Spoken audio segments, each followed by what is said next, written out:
Trong đám tang của mẹ, người con trai nhìn thấy cặp vợ chồng trước mặt đến chia buồn đột nhiên trở nên hốt hoảng, nhưng ngay sau đó lại mở miệng nở một nụ cười. Tang lễ do người chồng tự tay tổ chức, vậy mà lại biến thành một bữa tiệc, mọi người cười nói vui vẻ. Nhìn thấy dáng vẻ đó của bọn họ, người vợ cảm thấy rất chán ghét. Sau khi dặn dò con trai một vài câu, cô một mình ra ngoài hít thở không khí.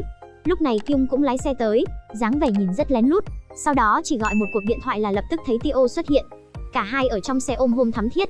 Nhưng không may là cảnh này đã bị Sunwoo nhìn thấy. Không thể ngờ một người đàn ông ngay tại đám tang của mẹ mình lại làm ra trò như thế này với Tiểu Tam. Sunwoo liền thất vọng quay người rời đi. Người phụ nữ này đang dọn dẹp quần áo cho chồng thì đột nhiên có một thỏi son lạ rơi ra. Cô thử mở ra ngửi thì phát hiện trên son có mùi hoa anh đào, là loại dành cho phụ nữ. Người chồng nhìn thấy vậy nhưng lại không hề tỏ ra hốt hoảng. Giải thích rằng vì ngồi máy bay nhiều nên môi bị khô nên mới mua để dùng, nhưng lúc ở Trung Quốc vì không hiểu tiếng Trung nên đã mua nhầm. Sunwoo nghe vậy cũng chỉ nhẹ nhàng mỉm cười, sau đó không còn để ý đến chuyện đó nữa. Sau khi ăn sáng xong thì Sunwoo phải đi làm. Hai người đột nhiên âu yếm chia tay nhau một cách tình tứ, khiến con trai ngồi nhìn cũng nuốt không trôi nổi cơm. Sau khi đến bệnh viện, Sunwoo bất ngờ phát hiện ra trên khăn có một sợi tóc màu vàng nâu. Cô cẩn thận nhìn kỹ sợi tóc dưới ánh nắng mặt trời và chắc chắn rằng nó không phải tóc của cô, mà chiếc khăn này là chồng cô đã đeo cho cô vào buổi sáng trước khi cô đi làm. Ý nghĩ đầu tiên nảy lên trong đầu Sunwoo lúc này chính là có lẽ người đàn ông của cô đang lừa dối cô. Chỉ vì cái suy nghĩ này mà Sunwoo cả ngày đều lơ đãng, ngay cả khi khám bệnh cho bệnh nhân, cô cũng rơi vào những trầm tư mà đáng lẽ cô không nên suy nghĩ đến. Sau đó cô lại nghĩ về thỏi son có hương hoa anh đào kia, thật sự lúc này khó mà có thể nghĩ về nó bình thường được nữa. Khó khăn lắm mới qua hết một ngày, tới giờ tan làm, Sunwoo tới trường đón con trai. Nhưng đôi mắt của cô lúc này lại vô thức, nhìn những cô gái có mái tóc màu nâu xung quanh. Trong suy nghĩ của cô, những người có mái tóc như vậy đều khiến cô nghĩ ngợi viển vông. Nhưng ngay sau đó cô lập tức lắc đầu điều chỉnh lại cảm xúc. Lúc này con trai cô từ xa chạy tới. Vào lúc cô chuẩn bị ra về thì trợ lý của Theo bước ra chào hỏi, hóa ra người trợ lý cũng tới để đón con. Nhìn mái tóc nâu của cô trợ lý, Sunwoo cảm thấy mình dường như đã trở nên rất kỳ lạ. Bởi vì bây giờ nhìn ai cô cũng thấy giống với người tình bí mật kia của chồng. Cô cảm thấy bản thân có vẻ như đã mất trí. Sunwoo hỏi trợ lý, tại sao cô lại tan làm sớm như vậy? Nhưng trợ lý liền trả lời, mỗi ngày họ đều tan làm lúc 5 giờ chiều. Nghe xong Sunwoo vô cùng kinh ngạc, vì rõ ràng suốt một năm qua, ngày nào chồng cô cũng về nhà vào 7 giờ 30 phút tối. Son môi của phụ nữ, tóc nâu và thời gian về nhà trễ. Sunwoo lúc này gần như chắc chắn chồng có người phụ nữ khác bên ngoài. Tối đó người chồng trở về nhà, Sunwoo liền hỏi anh ta tại sao lại về muộn như vậy. Nhưng Theo liền trả lời, không phải mỗi ngày anh đều về vào giờ này sao? Lúc này anh ta vẫn chưa hề biết việc mình nói dối đã bị phát hiện. Sunwoo đem món sườn heo mình làm sang tặng cho người hàng xóm kế bên. Lúc này cô vô tình phát hiện loại son môi mà người đó dùng giống y hệt với thỏi son rơi ra từ túi của chồng cô. Mà màu tóc của cô ta cũng giống với màu của sợi tóc trên khăn. Chẳng lẽ cô ta chính là người phụ nữ mà Tio giấu ở bên ngoài? Sự nghi ngờ trong chốc lát đã vụt qua trong suy nghĩ của Sunwoo. Nhưng rồi cô lại nghĩ hai người họ vốn là bạn thân của nhau, nên có lẽ điều hoang đường như vậy sẽ không xảy ra được. Sau khi suy nghĩ một lúc, Sunwoo ngập ngừng hỏi, Tio nhà tôi dạo này không có xảy ra chuyện gì chứ? Trong giây lát, Ye-jin đã có hơi hoảng hốt. Nhưng dù chỉ là một chút chi tiết nhỏ này, cũng không thể thoát khỏi ánh mắt của Sunwoo. Nhìn thấy phản ứng của đối phương, Sunwoo cũng bắt đầu cảm thấy lấn cấn. Sau khi Sunwoo rời đi, Ye-jin mặt liền biến sắc đứng bên cửa sổ, mắt nhìn chăm chú sang phía nhà của Sunwoo.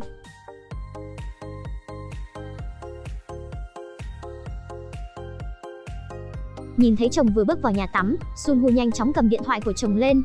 Thế nhưng dù đã kiểm tra cả nửa ngày trời, thì bên trong điện thoại ngoại trừ ảnh gia đình ra, những thứ khác đều không có. Nhưng ngay khi Sunwoo vừa đặt điện thoại xuống thì có một tin nhắn tới. Sunwoo lần theo địa chỉ của số điện thoại, nhưng không ngờ đó lại là một nhà hàng. Ngày hôm sau, tại nơi làm việc, Sunwoo nói với đồng nghiệp là Mi Eun Sok về những nghi ngờ của mình. Hai người rất thân thiết, nhưng Mi Eun Sok lại nói rằng cô chỉ là đang nghi ngờ thừa thãi mà thôi. Chỉ vì một sợi tóc và một thỏi son mà đã đưa ra sự nghi hoặc như vậy là không ổn chút nào. Sunwoo bên này cũng rất hy vọng rằng bản thân chỉ là nghi ngờ thừa thãi. Nhưng giác quan thứ 6 của phụ nữ luôn rất chính xác. Càng nghĩ về chuyện đó cô càng cảm thấy có nhiều điểm bất thường. Ngay cả khi đang khám bệnh cho bệnh nhân, cô cũng chỉ chú ý đến chiếc đồng hồ. Sunwoo không muốn tiếp tục như thế này nữa. Cô quyết định tan làm sớm để đi tìm hiểu. Cô vội vàng thu xếp đồ đạc đi ra khỏi bệnh viện, thậm chí đến cả tiếng Mi Eun Sok gọi cô cũng không nghe thấy. Cô lấy điện thoại gọi cho Ye-jin nhờ cô ấy chăm sóc con trai giúp mình, xong đó đi tới trước cửa công ty của Tio. Quả nhiên đúng 5 giờ là anh ta đã tan làm rồi. Sunwoo lén lút đi theo suốt một chặng đường thì phát hiện Tio đi vào một cửa hàng hoa. Đột nhiên tiếng cãi vã của cặp đôi trước mặt thu hút sự chú ý của Sunwoo. Hóa ra cô gái đó từng là bệnh nhân của Sunwoo. Cô ta nhìn thấy Sunwoo liền chạy ngay tới kêu cứu. Làm ơn giúp tôi. Cầu xin cô. Làm ơn giúp tôi với. Nhưng đúng vào lúc này Tio bước ra khỏi tiệm cùng với bánh và một bó hoa. Thấy vậy Sunwoo không còn cách nào khác chỉ đành tàn nhẫn từ chối giúp đỡ. Cứ thế lái xe đi theo Tio, hai người vừa đi vừa dừng, cuối cùng lái tới một viện dưỡng lão trên núi. Sunwoo nhìn qua thì nhận ra đây là nơi mẹ chồng cô đang ở. Có lẽ là cô đã trách nhầm Tio rồi. Sao em lại tới đây thế? À thì là vì lâu rồi em chưa gặp mẹ. Con mau tới đây đi. Bà nhìn thấy Sunwoo liền rất vui vẻ. Tio nói với Sunwoo rằng bệnh tình của mẹ đang trở nên nghiêm trọng hơn, vì thế nên anh ta mới xin tan làm sớm về thăm mẹ. Lần này có vẻ thật sự cô đã hiểu nhầm Tio rồi. Sunwoo sau đó đã nhanh chóng xin lỗi chồng mình. Không cần phải đoán bừa đâu, em ngốc quá. Sau khi hiểu lầm được giải quyết, cả hai liền ôm lấy nhau.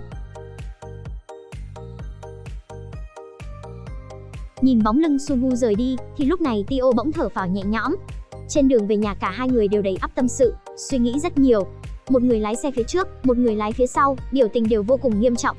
Bởi vì một người thì muốn tiếp tục lừa dối, trong khi người kia thì đang cố tìm ra cách làm sáng tỏ. Năm đó bất chấp sự phản đối của gia đình, Sunwoo vẫn nhất quyết muốn cưới chàng trai nghèo khó này, còn dùng tất cả số tiền mình tích cóp được giúp anh ta khởi nghiệp. Không ngờ cuối cùng chỉ nhận lại sự dối trá và phản bội. Vào lúc Sunwoo đang trầm tư suy nghĩ, Tio liền đi tới và nói anh ta sẽ đi tới dự bữa tiệc do chủ tịch gieo tổ chức. Nghe thấy vậy Sunwoo liền đề xuất cả hai đi cùng nhau. Mặc dù khuôn mặt Tio đầy vẻ miễn cưỡng, nhưng cũng không còn cách nào khác, chỉ đành đồng ý. Sau đó cả hai cùng đi tới bữa tiệc. Trước khi vào bữa tiệc, Tio nhắc nhở Sunwoo, dặn cô phải thể hiện thật thanh lịch một chút, vì bữa tiệc này có ảnh hưởng tới việc kinh doanh của ông ta. Nghe xong Sunwoo đứng hình tại chỗ, vì không biết bắt đầu từ khi nào mà anh ta đã phải luồn cúi như thế. Sau đó Tio liền đi vào trong, anh ta khép nép chào hỏi chủ tịch Gieo, nhưng tiếc rằng những kẻ ở tầng lớp thượng lưu này không hề muốn nói chuyện với anh ta. Quá xấu hổ, Tio chỉ biết im lặng rời đi. Sunwoo không thể nhìn nổi cảnh chồng mình luôn cúi trước người khác, cô chỉ đành đi tới bình tĩnh chào hỏi với phu nhân của chủ tịch. Ô, chồng à, đợi một chút, bác sĩ ạ. Phu nhân chủ tịch vô cùng nhiệt tình giới thiệu Sunwoo với chủ tịch, còn hết lời khen ngợi về tài chữa bệnh của cô. Sunwoo thấy vậy nhân cơ hội kéo Tio tới, còn nói chồng mình cũng là một người rất có tài, hy vọng trong tương lai có thể nhờ chủ tịch chiếu cố. Cứ như vậy cô ấy rất nhanh đã giải quyết được vấn đề mà Tio không thể làm được. Cứ vậy mọi người cùng nhau vui vẻ nói chuyện. Rất nhanh sau đó Sunwoo cũng nhận ra, loại rượu có tại bữa tiệc là cùng một loại mà trước đó chồng cô từng mang về. Và mái tóc vàng của phu nhân chủ tịch cũng y hệt với màu tóc trên khăn quàng mà chồng đưa. Chẳng lẽ bà ấy ngoại tình với chồng của cô? Sunwoo cố gắng kìm nén sự tò mò trong lòng, mời phu nhân chủ tịch vào ngày mai hãy tới dự sinh nhật chồng cô. Sau đó vì quá chán nản cô một mình ra ban công hóng gió.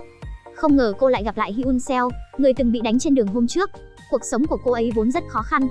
Vì bị bạo hành gia đình lâu ngày nên cô ấy thường xuyên bị trầm cảm, mất ngủ. Do vậy nên mới tìm Sunwoo nhờ kê thuốc.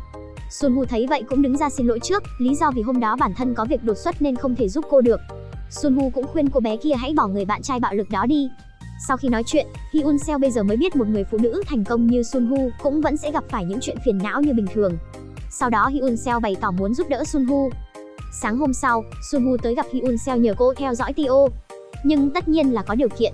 Đó là cung cấp cho cô ấy những loại thuốc điều trị và hóa đơn kê khai thuốc trị bệnh trầm cảm. Hyun Seo nhanh chóng đồng ý, lập tức làm theo những gì Sunwoo nhờ vả. Cô đi theo Tio tới một căn hộ, anh ta đi vào bên trong 3 tiếng đồng hồ. Cho tới khi anh ta đi ra thì đã có một cô gái khác ở bên cạnh. Hai người ôm hôn hít, nhưng đáng tiếc óc Hyun Seo không kịp chụp ảnh lại. Cô ngay lập tức gọi điện báo tin cho Sunwoo. Dù trong lòng cô đã có sự chuẩn bị trước, nhưng khi biết tin cô vẫn không thể cầm được nước mắt. Hyun Seo chụp ảnh chiếc xe của cô gái kia rồi gửi cho Sunwoo và nhắc nhở Sunwoo hãy kiểm tra cả xe của chồng, có thể sẽ có được manh mối. Như thường lệ, hôm nay Sunwoo vẫn tới trường đón con trai. Để che giấu đi sự đau khổ, cô thậm chí còn tỏ ra bản thân đang vô cùng vui vẻ. Cô không muốn con trai để ý tới cảm xúc này của mình, cũng không muốn thằng bé gặp rắc rối chỉ vì những chuyện không đâu trong gia đình. Đến nơi tổ chức bữa tiệc sinh nhật, Sunwoo liền tìm cách lấy được chìa khóa xe của Tio. Đột nhiên cô nhìn thấy gia đình của chủ tịch Gieo tới bữa tiệc, mà chiếc xe hôm nay họ đi chính là chiếc xe trong bức ảnh Hyun Seo gửi cô. Điều này càng khiến Sunwoo nghi ngờ phu nhân chủ tịch. Sau đó từ trong cốp xe của Sunwoo cô tìm thấy một chiếc ba lô. Trong đó chứa đầy những món đồ dùng cá nhân mà Tio đã thay và giặt, còn có một chiếc điện thoại mà cô chưa từng nhìn thấy bao giờ. Sunwoo mở điện thoại lên thì có hình ảnh một cô gái trẻ đẹp trên màn hình. Mà người đó không phải ai khác mà chính là con gái của chủ tịch Gieo. Không thể chịu nổi, nước mắt Sunwoo không ngừng rơi xuống. Mà còn buồn hơn nữa là Sunwoo cũng tìm thấy ảnh của Tio và Ye Jim, người bạn thân nhất của cô, đồng nghiệp Seon Mi Eun Sok. Một bức ảnh nhóm có mặt tất cả mọi người. Thật sự quá buồn cười khi người nói cho Tio biết về sự nghi ngờ của Sunwoo lại là Mi Eun Sok. Quả nhiên, vì thế nên sau đó cô đã không thể tìm thấy bất kỳ manh mối nào. Nhìn những người cười cười nói ở bữa tiệc, đầu óc Sunwoo lúc này hoàn toàn trống rỗng. Hiện tại thế giới của cô như chìm đắm vào trong bóng tối, nước mắt cứ như vậy tuôn ra. Tio phản bội cô thật sự không khiến cô quá đau lòng. Bởi lẽ đối phương trẻ đẹp hơn nên chẳng có gì phải hổ thẹn. Nhưng điều khiến cô khó chấp nhận nhất chính là tất cả những người bạn của cô đều phản bội cô. Còn cô thì bị họ vờn qua vờn lại như một con ngốc. Thời khắc này, Sunwoo hoàn toàn rơi vào tuyệt vọng. Cô tìm chiếc kéo mình thường dùng để phẫu thuật, sau đó từng bước tiến về phía Tio. Tâm trí của Sunwoo hiện tại hoàn toàn không còn tỉnh táo nữa. Giờ đây cô chỉ muốn báo thù.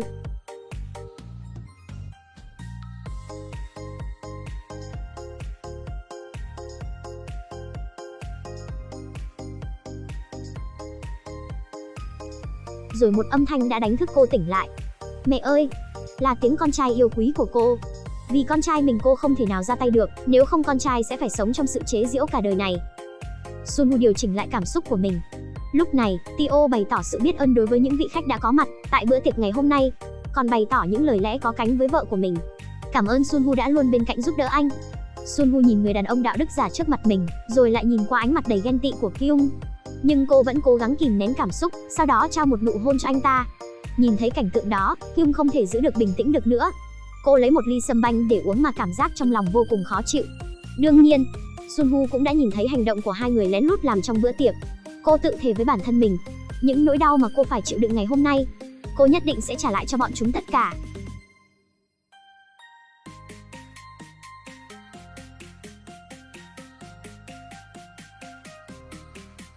Tại bữa tiệc, đồng nghiệp của người chồng là Hyuk có vẻ đã uống quá nhiều. Anh ta là chồng của người bạn thân Yeojim, hơn nữa anh ta cũng luôn luôn ngưỡng mộ Sunwoo. Bởi vì không nhìn nổi cái cách làm của Tio. Mượn rượu, anh ta liền nói hết những điều bản thân nghĩ rồi châm chọc Tio. Tio vì quá tức giận liền ẩu đả với đối phương. Cuối cùng tay bị thương, lúc Sunwoo giúp Tio rửa vết thương, thuận tiện dùng tay dứt khoát tháo chiếc nhẫn cưới của anh ta ra. Hơn nữa, cô còn né tránh cái vuốt ve của Tio như là một phản xạ tự nhiên, cuối cùng là kiếm cớ rời đi. Hành động này của cô khiến Tio cảm thấy có gì đó không ổn. Nhưng lúc này, anh ta còn phải đi dỗ dành Kyung đang giận dỗi vô cớ. Hình ảnh hai người họ hôn nhau vô tình bị máy quay của con trai ghi lại. Tối hôm đó, Mi Eun Sok đến nhà Sunwoo để tìm hiểu sự việc. Nhìn thấy người đồng nghiệp đạo đức giả trước mặt, khiến Sunwoo không còn muốn giả vờ nữa. Cô trực tiếp đi thẳng vào vấn đề, hỏi cô ta tại sao lại giúp Tio lừa dối mình. Thấy Sunwoo đã biết hết mọi chuyện, Mi Eun Sok bèn nói thật lý do tại sao bản thân lại làm chuyện này. Bởi vì Tio hứa với cô ta rằng sau này nhất định sẽ thay đổi. Sunwoo nặng nề đặt chiếc cốc xuống bàn, lập tức đuổi cô ta ra khỏi nhà. Bạn thân à, từ giờ hãy nhớ phải cư xử cho thật tốt đấy nhé. Người phụ nữ tới bệnh viện làm việc, nhưng thật không ngờ Tiểu Tam lại tìm tới, chủ động muốn cô làm kiểm tra cho mình. Một vở kịch lớn sắp chuẩn bị bắt đầu. Kyung cố tình tiết lộ rằng mình chót yêu một người đàn ông đã có gia đình. Lúc này cô ta nghĩ rằng Sunwoo vẫn chưa hề biết chuyện ngoại tình của bọn họ, nhưng kỳ thực Sunwoo đã phát hiện ra từ lâu. Sunwoo cố tình làm thêm một vài kiểm tra như lấy máu với xét nghiệm nước tiểu. Sau khi có kết quả, Sunwoo liền phát hiện rằng Kyung đã mang thai. Nhìn hai vạch đỏ chói lòa trước mắt, bức tường bên trong Sunwoo từ từ sụp đổ. Cô nén cơn giận vào trong. Khi bình tĩnh lại, cô hỏi đối phương tiếp theo dự định sẽ làm như thế nào, bởi vì cha của đứa bé là người đàn ông đã có gia đình. Nhìn ánh mặt đầy kinh ngạc của Kyung, Sunwoo nhận ra được rõ ràng đứa bé này nằm ngoài dự tính của cô ta. Bởi vì cô ta không chắc rằng người đàn ông kia liệu sẽ chịu trách nhiệm hay không. Cô ta tức giận đứng dậy, đóng sầm cửa rồi rời đi. Sau khi Kyung đi, Sunwoo cũng gỡ xuống lớp vỏ bọc mạnh mẽ của mình. Cuối cùng vậy mà cô ấy lại trở thành cái dáng vẻ mà bản thân từng ghét nhất. Sau khi tan làm, Sunwoo không biết nên làm thế nào để đối mặt với người chồng đạo đức giả kia, chỉ buồn bã ngồi một mình trên ô tô rồi khóc. Nhưng điều thật sự đáng thương là hiện tại cô lại chẳng còn một ai có thể tâm sự. Sunwoo lái xe tới nhà Hyun Seo, tình cờ gặp phải cảnh Hyun Seo đang ở cùng người bạn trai xã hội đen của mình. Sunwoo liền lao tới và kéo Hyun Seo ra khỏi đó. Tên kia khuyên Sunwoo đừng lo chuyện bao đồng, nhưng Sunwoo cũng không chịu thua. Cô nói mình là phó giám đốc bệnh viện, chỉ cần cô làm giấy xác nhận thương tích cho Hyun Seo, thì bệnh viện tâm thần sẽ tới lôi hắn ta đi ngay lập tức, và điều đó đồng nghĩa với việc cuộc đời hắn ta sẽ kết thúc. Tên kia sau khi nghe xong thì liền sợ hãi lùi lại. Sau đó Sunwoo đẩy hắn ra rồi đưa Hyun Seo rời đi. Hai người cùng nhau tới bệnh viện, Sunwoo giúp Hyun Seo xử lý vết thương, sau đó nghiêm nghị hỏi Hyun Seo tại sao không rời đi sau khi bị hắn ta đối xử thậm tệ như vậy. Hyun Seo lúc này vẫn còn bênh tên kia, nói rằng hắn ta chỉ là có hơi chút bốc đồng, chứ thực chất vẫn rất yêu mình. Nghe xong lời nói đó, Sunwoo im lặng không nói lên lời, bởi lẽ bản chất của bạo lực chính là không lần nào hoặc là vô số lần. Nhưng dù như vậy, Hyun Seo vẫn quyết ở bên cạnh tên đàn ông cặn bã kia. Sunwoo lúc này giống như người đang bị thôi miên vậy. Mặc dù khoảng cách giữa địa vị giữa hai người phụ nữ là khác nhau, nhưng hiện tại vấn đề mà họ gặp phải là như nhau. Nhẫn nhịn bao lâu nay, Sunwoo bây giờ không còn muốn phải giả vờ thêm nữa. Cô gửi tin nhắn cho Mi Eun Sok, nói cô ta hãy báo cho Tio chuyện Kyung đã mang thai.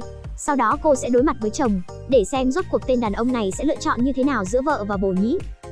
Em hy vọng anh có thể trả lời em một cách trung thực. Anh có một người phụ nữ khác ở bên ngoài đúng chứ? Làm sao anh có thể có người phụ nữ khác được chứ? Anh không cần phải nói dối nữa, xin anh đấy, anh nghĩ tôi là ai chứ hả? Tio không những không hối cải mà còn cố tình to tiếng với Sunwoo, không ngừng nói ra những lời nói dối. Sunwoo vốn dĩ muốn vạch trần luôn những lời nói dối của anh ta, nhưng vào đúng lúc này, Tio nhận được tin Kyung đã có thai, anh ta im lặng và lập tức rời đi, để lại một Sunwoo đang khóc trong tuyệt vọng. Dường như lúc này mọi lý trí của cô cũng đều mất hết. Mọi chuyện từ đây cũng xem như là kết thúc hết rồi. Sau khi tan làm về nhà, Sunwoo thấy chồng mình đã ở nhà đợi, cô điều chỉnh tâm trạng của mình, hỏi anh ta tại sao hôm nay lại về nhà sớm như vậy. Tất cả mọi chuyện đã được giải quyết xong rồi chứ?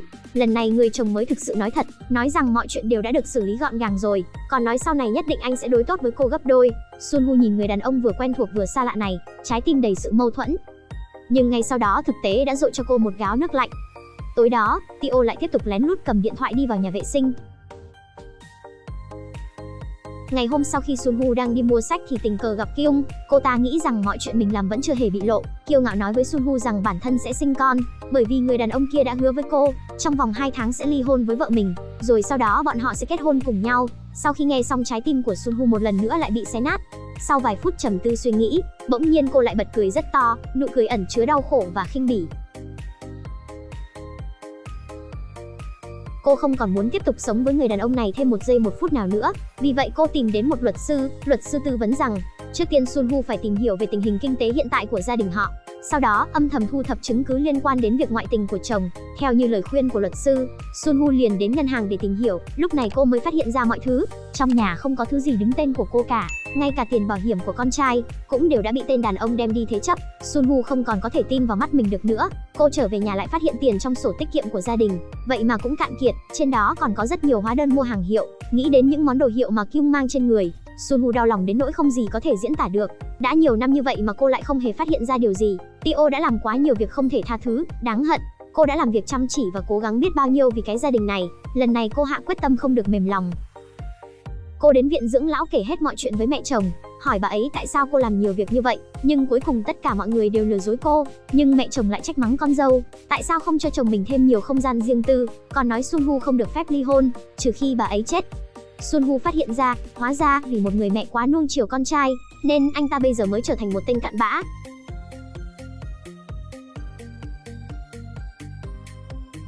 Mẹ không có chết được đâu mẹ à. Ngày mà Tio mất hết tất cả mọi thứ, mẹ phải sống đến ngày đó để chứng kiến tất cả chứ. Sau khi trở về nhà một lần nữa, Sunwoo nhận được tin nhắn của Tio, nói rằng anh ta phải tăng ca cho kịp tiến độ công việc và bảo Sunwoo ngủ trước. Nhưng giờ đây Sunwoo không còn tin vào bất kỳ điều gì anh ta nói nữa.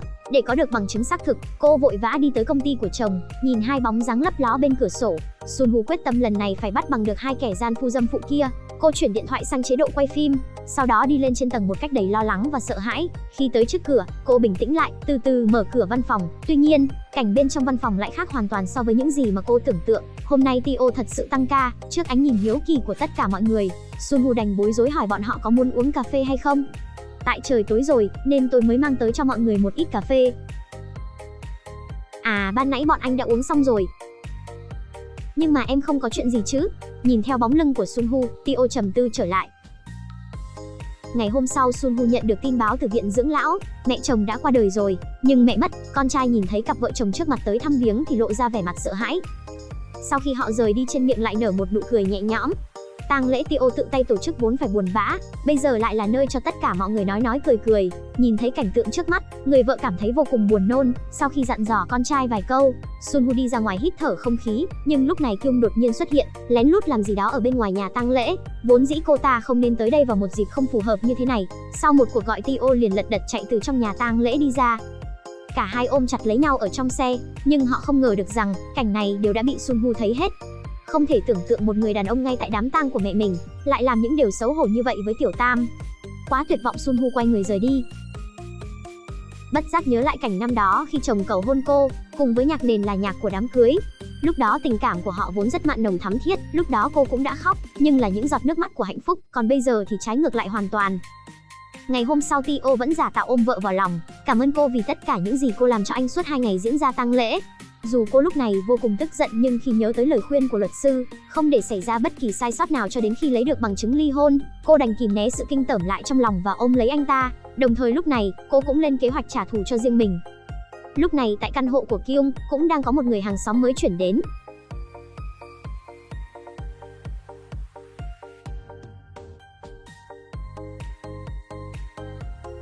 Hyun Seo vui vẻ chào hỏi Kyung và nói rằng mình là hàng xóm mới, sau đó còn tặng Kyung một món quà gặp mặt. Kyung nhìn cuốn sách trên tay Hyun Seo nói về việc chăm sóc sức khỏe cho thai phụ, thì liền tò mò muốn hỏi: cô có thai mấy tháng rồi vậy? À thì tôi cũng mới có thai được khoảng 3 tháng. Chẳng lẽ cô cũng?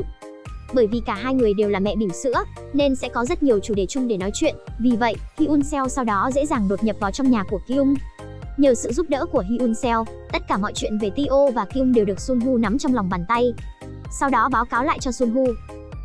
Hôm nay Sun Hu tiếp nhận một bệnh nhân là phu nhân nhà giàu. Bà ấy được chẩn đoán là mắc một căn bệnh truyền nhiễm, mà căn bệnh này chỉ mắc phải khi người đó có một cuộc sống tình dục không lành mạnh. Sau khi biết tin, người phụ nữ tức giận tới tát vào mặt chồng. Trước khi rời đi còn không quên cảm ơn Sun Hu vì đã nói cho bà biết sự thật. Người đàn ông bị đánh là bạn của chủ tịch Jeol. Ông ta nghĩ rằng Sun Hu sẽ giúp mình che giấu sự việc, nhưng thật không ngờ Sun Hu lại trực tiếp nói thẳng ra như vậy. Trong lúc đưa tiễn chủ tịch, Sun Hu cố ý hỏi về mối quan hệ tình cảm của con gái ông ta, nhưng chủ tịch liền nói con gái mình là một người lương thiện và hiền lành. Nếu như có bạn trai, nhất định sẽ nói cho ông ta biết. Cảnh hai người nói chuyện tình cờ bị Mi Eun Sok nhìn thấy, cô ta vội vàng báo tin cho Tio. Khi Tio vội vàng chạy tới thì chủ tịch Jeol đã lên xe rời đi. Anh ta cúi đầu chào một cái rồi ngoan ngoãn đóng cửa xe lại, sau đó cúi chào thêm một lần nữa. Sun Hu nhìn thấy dáng vẻ này của chồng thì cảm thấy vô cùng xấu hổ. Nhìn thấy ánh mắt khó hiểu của vợ, Tio vội vàng giải thích rằng mình có chuyện đột xuất đi ngang qua, tiện thể ghé vào muốn gặp Sun Hu một chút, nhưng Sun Hu ngay từ đầu đã biết hết tất cả mọi chuyện rồi. Cô tới gặp Mi Eun Sok chất vấn cô ta, rốt cuộc muốn làm điệp viên 2 mang đến bao giờ. Nói xong thì kiêu ngạo rời đi. Sau khi chủ tịch Jeol về nhà, ngay lập tức ông và vợ ngồi xuống nói chuyện với Kyung, hỏi cô hiện tại đã có bạn trai chưa, nhưng tất nhiên cô ta làm sao dám thừa nhận, chuyện này gây áp lực rất lớn cho cô ta. Tối đó Hyun Seo phát hiện ra Tio và Kyung xảy ra cãi vã. Nhìn những hành động này thì có vẻ cuộc cãi vã rất căng thẳng. Nắm bắt được tình hình, Hyun Seo nhanh chóng gọi điện báo cáo với Sun Hu. Tối đó, Tio về nhà ăn tối, sau đó lén lút trốn trong thư phòng gọi điện cho Kyung. Sau khi vừa gọi điện xong, Tio liền nói với Sun Hu rằng trong công ty có việc cần giải quyết, có thể sẽ bận tới tận sáng. Tất nhiên Sun Hu thừa biết anh ta sẽ đi đâu, cô chỉ cười nhạt rồi nhắc nhở anh ta hãy tự chăm sóc tốt cho bản thân. Ngay sau đó, cô gọi cho Hyun Seo, đi tới trước căn hộ của Kyung, chụp ảnh rõ ràng cảnh Tio đi lên nhà Kyung. Nhưng vào lúc cô chuẩn bị đi theo để chụp thêm, thì một vị khách không mời lại xuất hiện.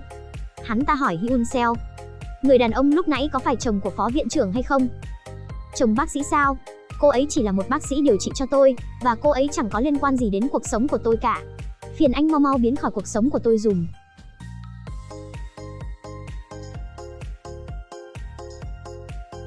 Nhưng tên bạn trai vẫn đi theo Hyun Seo lên lầu, định tới bấm chuông cửa nhà Kyung. Khi bị cản lại thì ấn mạnh Hyun Seo vào tường.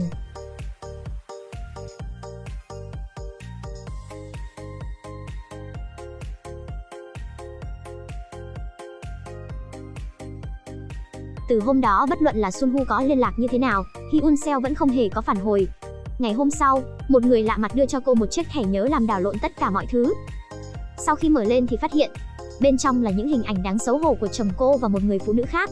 Mà những hình ảnh này đều là do con trai cô chụp lại. Hóa ra con trai cô sớm đã biết hết tất cả mọi thứ, nhưng cậu bé chọn cách giữ bí mật. Sun Hu không đổ lỗi cho con trai hay trách mắng cậu bé, nhưng thay vì lo lắng cho bản thân, Sun Hu lại lo rằng những chuyện Tio làm có thể ảnh hưởng đến con trai. Ngày hôm sau, Sun Hu tình cờ gặp phu nhân chủ tịch Jeol. Sau khi hai người chào hỏi qua lại, đối phương mời cô hãy đưa theo chồng tới bữa tiệc mà bà ấy tổ chức vào cuối tuần này. Nhìn người phụ nữ không biết chuyện gì trước mặt, Sun Hu liền lịch sự gật đầu đồng ý.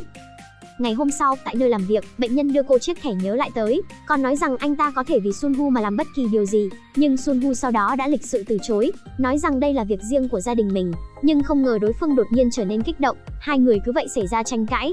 May mắn thay các đồng nghiệp chạy tới can ngăn. Hôm nay bạn trai khốn nạn của Hyun Seo tìm đến gặp Sun Woo, nói với cô rằng video chồng cô ngoại tình đang nằm trong tay anh ta, nếu không đưa cho hắn tiền, hắn sẽ tìm người theo dõi. Việc chồng ngoại tình cô đã sớm có được chứng cứ, nên Sun Woo không hề muốn phải tiêu tiền cho những thứ không đâu như thế này, nhưng cô lo lắng cho sự an toàn của Hyun Seo. Nhưng thật không ngờ tên kia nói rằng Hyun Seo vốn rất ghét Sun Woo, ý tưởng đổi video lấy tiền cũng là ý tưởng của Hyun Seo. Nghe xong những lời này Sun Woo vốn dĩ không hề tin. Nhưng tối hôm đó Sun Woo nhận được một cuộc điện thoại là do Hyun Seo gọi đến. Kyung bên này vừa mở cửa ra thì thấy Hyun Seo xuất hiện với một vết sẹo trên mặt. Nhìn thấy cảnh tượng đó Kyung vội vã hỏi Hyun Seo, rốt cuộc đã xảy ra chuyện gì? Hyun Seo bộc bạch nói rằng bản thân bị bạn trai bạo lực, còn ngụ ý nói rằng đứa trẻ của cô không hề có được tình yêu của cha, cho dù sinh ra cũng sẽ không gặp được may mắn, thế nên cô quyết định sẽ không sinh đứa trẻ ra nữa. Nghe thấy vậy Kyung vô cùng đồng cảm với Hyun Seo, cô ta bắt đầu phàn nàn với Hyun Seo rằng Sun Woo là một kẻ mặt dày, dù đã biết chồng ngoại tình nhưng vẫn quyết không chịu ly hôn. Nhưng Kyung không hề biết rằng lúc này điện thoại của Hyun Seo vẫn đang để chế độ gọi điện với Sun Woo, những gì mà cô ta nói Sun Woo đều nghe rõ từng từ. Kyung còn nhiều lần nhấn mạnh rằng Tio đã sớm không còn hứng thú gì với Sun Woo nữa, thể hiện tình cảm với Sun Woo cũng đều là vì nghĩa vụ. Nghe thấy câu này Sun Woo liền nghĩ ra một cách điên rồ khác. Cô trang điểm thật đậm, ăn mặc thật đẹp đến gặp chồng của Ye Jim, đó là Jae Hyuk. Em vốn đã biết, anh vẫn luôn thích em mà. Nhưng cho dù em đã biết rồi mà vẫn chấp nhận tới đây sao? Jae Hyuk lấy thẻ phòng ra đặt lên bàn. Em dùng cách này để trả thù Tio cũng được đó chứ. Jae Hyuk sau đó đứng dậy rời đi. Sun Woo cũng cứ vậy đi theo, sau đó là khoảnh khắc đêm xuân của hai người.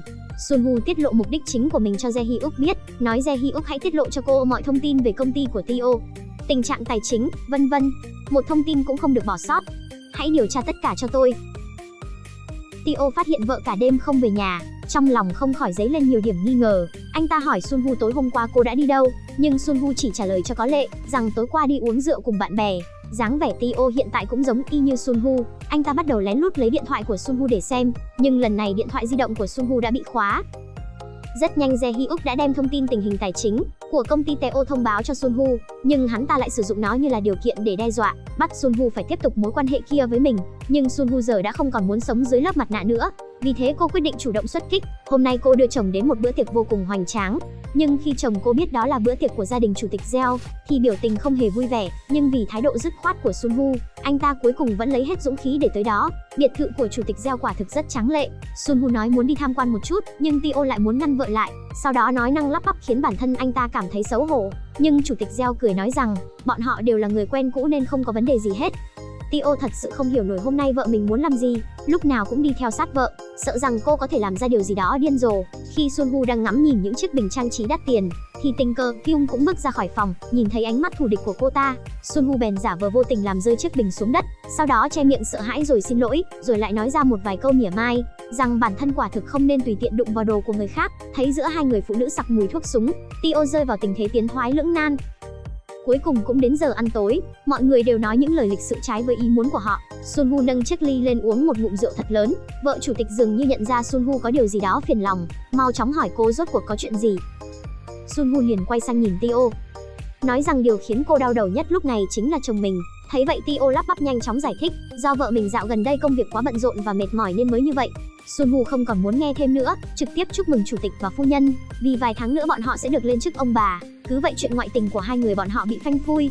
Kyung trợn tròn mắt, cô không thể tin được Sun Woo vậy mà lại dùng dịp này để phơi bày sự việc. Phu nhân và chủ tịch Jeo cũng vô cùng bất ngờ, nhìn qua phản ứng của con gái, họ liền hiểu ra sự việc này quả thực là có thật.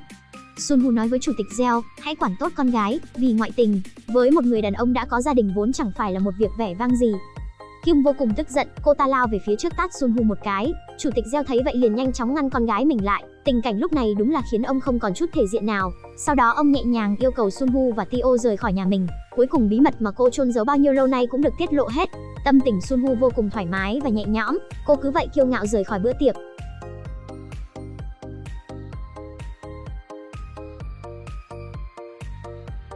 Tio giống như một con chó nhỏ, chạy đuổi theo Sun Woo cả một đoạn đường. Đã vậy còn không biết xấu hổ chất vấn vợ tại sao lại làm điều này. Anh trước giờ chưa từng có ý định sẽ từ bỏ gia đình, chỉ là gặp được người mình muốn yêu mà thôi. Vậy thì có gì sai chứ? Cô bây giờ không còn muốn nhìn thấy gương mặt người chồng đáng ghét này nữa, nói rằng mình muốn ly hôn và còn nhắc nhở anh ta sau này đừng hòng có thể gặp lại con trai. Tio không ngờ được rằng, màn kịch mà anh ta diễn vốn không có chút sơ hở, đến cuối cùng vậy mà vẫn tan tành. Anh ta chán nản ngồi hút thuốc bên vệ đường, đúng lúc này Kyung đi tới, bắt anh ta vứt điếu thuốc trên tay đi, vì hút thuốc sẽ gây ảnh hưởng đến thai nhi. Kyung nói rằng cô chấp nhận từ bỏ tất cả, miễn là hai người có thể ở bên nhau. Tio ôm lấy Kyung với tâm trạng đầy đau khổ và tội lỗi, nói với cô ấy bây giờ cả hai đã không còn con đường nào khác nữa rồi. Ngày hôm sau, người chồng nhận được giấy đề xuất ly hôn của vợ, kèm theo đó còn có giấy chứng nhận tài sản có công chứng. Vì Tio là người có lỗi với gia đình, nên tài sản và con trai đều sẽ thuộc về Sunwoo. Biết tin Tio vô cùng tức giận, hắn ta quyết không từ bỏ quyền nuôi dưỡng con trai. Vì vậy anh ta gọi điện thoại cho Sunwoo, hỏi cô rốt cuộc muốn làm cái gì. Sunwoo nhắc nhở Tio nếu như anh ta còn tiếp tục gây rối, thì cô sẽ đưa cho công tố viên bằng chứng cho thấy trước khi anh ta từng bí mật chuyển nhượng tài sản. Hai vợ chồng họ chính thức bước vào cuộc chiến giành nuôi con. Đây là một cuộc chiến lớn và không hề dễ dàng. Sau đó, Tio tìm tới bệnh viện của Sunwoo, yêu cầu viện trưởng kiểm tra tình trạng tinh thần của Sunwoo hiện tại, còn nhắc tới chuyện khi còn nhỏ, cô cùng bố mẹ từng xảy ra tai nạn giao thông. Anh ta còn nói vì ảnh hưởng của tai nạn đó, mà thi thoảng tinh thần của Sunwoo vẫn có chút không tỉnh táo, dễ bị kích động, mà chuyện mẹ của hắn ta đột nhiên qua đời, 80% là do Sunwoo có tác động vào. Nhìn dáng vẻ của người chồng cũ không ngừng nói ra những lời muốn hại mình, Sunwoo bất ngờ tới mức không nói nên lời, giáng cho anh một cú bạt tai.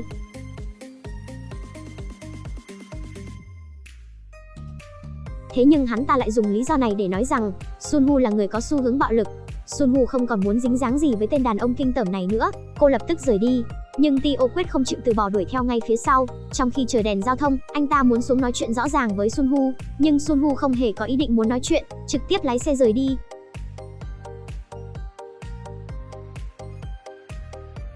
Vào lúc Tio vẫn còn đang hoảng loạn, Sunwoo đã đi tới lớp học tìm con trai, đưa con trai còn đang học trong lớp học âm nhạc cùng rời đi. Lo lắng Sunwoo có thể làm điều gì đó không tốt với con trai mình, Tio cũng nhanh chóng đuổi tới trường học, nhưng vẫn muộn mất một bước. Con trai nhìn thấy gương chiếu hậu của ô tô đã biến mất, liền nhận ra nhất định là có chuyện gì đó không hay. Cậu bé ngơ ngác quay ra hỏi mẹ có chuyện gì xảy ra, nhưng lúc này Sunwoo chỉ chăm chăm vào việc lái xe mà không nói thêm gì. Thấy Tio gọi điện cho con trai, Sunwoo liền giật lấy điện thoại rồi vứt nó ra khỏi xe. Sau đó cô lái xe đến một vùng khá hoang vu và vắng vẻ. Nhìn dáng vẻ sợ hãi của con trai, Sunwoo liền nói rằng bản thân giờ đây cũng không còn cách nào khác nữa. Cha của con đã không còn muốn sống chung với chúng ta nữa. Nhưng những gì con trai nói đã giáng một đòn mạnh vào trái tim của Sunwoo. Cha đã phản bội mẹ, nhưng ông ấy không hề phản bội con muốn chọn sống cùng với cha. Sunwoo kéo lấy con trai mình, thật không ngờ đứa trẻ mà cô hết lòng muốn bảo vệ lại nói điều này với cô. Nội tâm cô lúc này gần như phát điên, cô lắc vai hỏi con trai, cô mỗi lúc đều trở nên càng điên cuồng hơn nữa, thậm chí suýt chút nữa là đẩy con trai xuống hồ. Ở phía bên này, khi Tio vẫn đang lo lắng tìm kiếm con trai, thì nhận được điện thoại của Sunwoo. Cô nói muốn anh ta về nhà để nói chuyện. Về đến nhà Tio không nhìn thấy con trai đâu, thì liền hốt hoảng hỏi con trai của anh đã đi đâu rồi. Sunwoo biểu tình buồn bã nói, anh sẽ không bao giờ được gặp lại con trai nữa, bởi vì thằng bé đã chết rồi.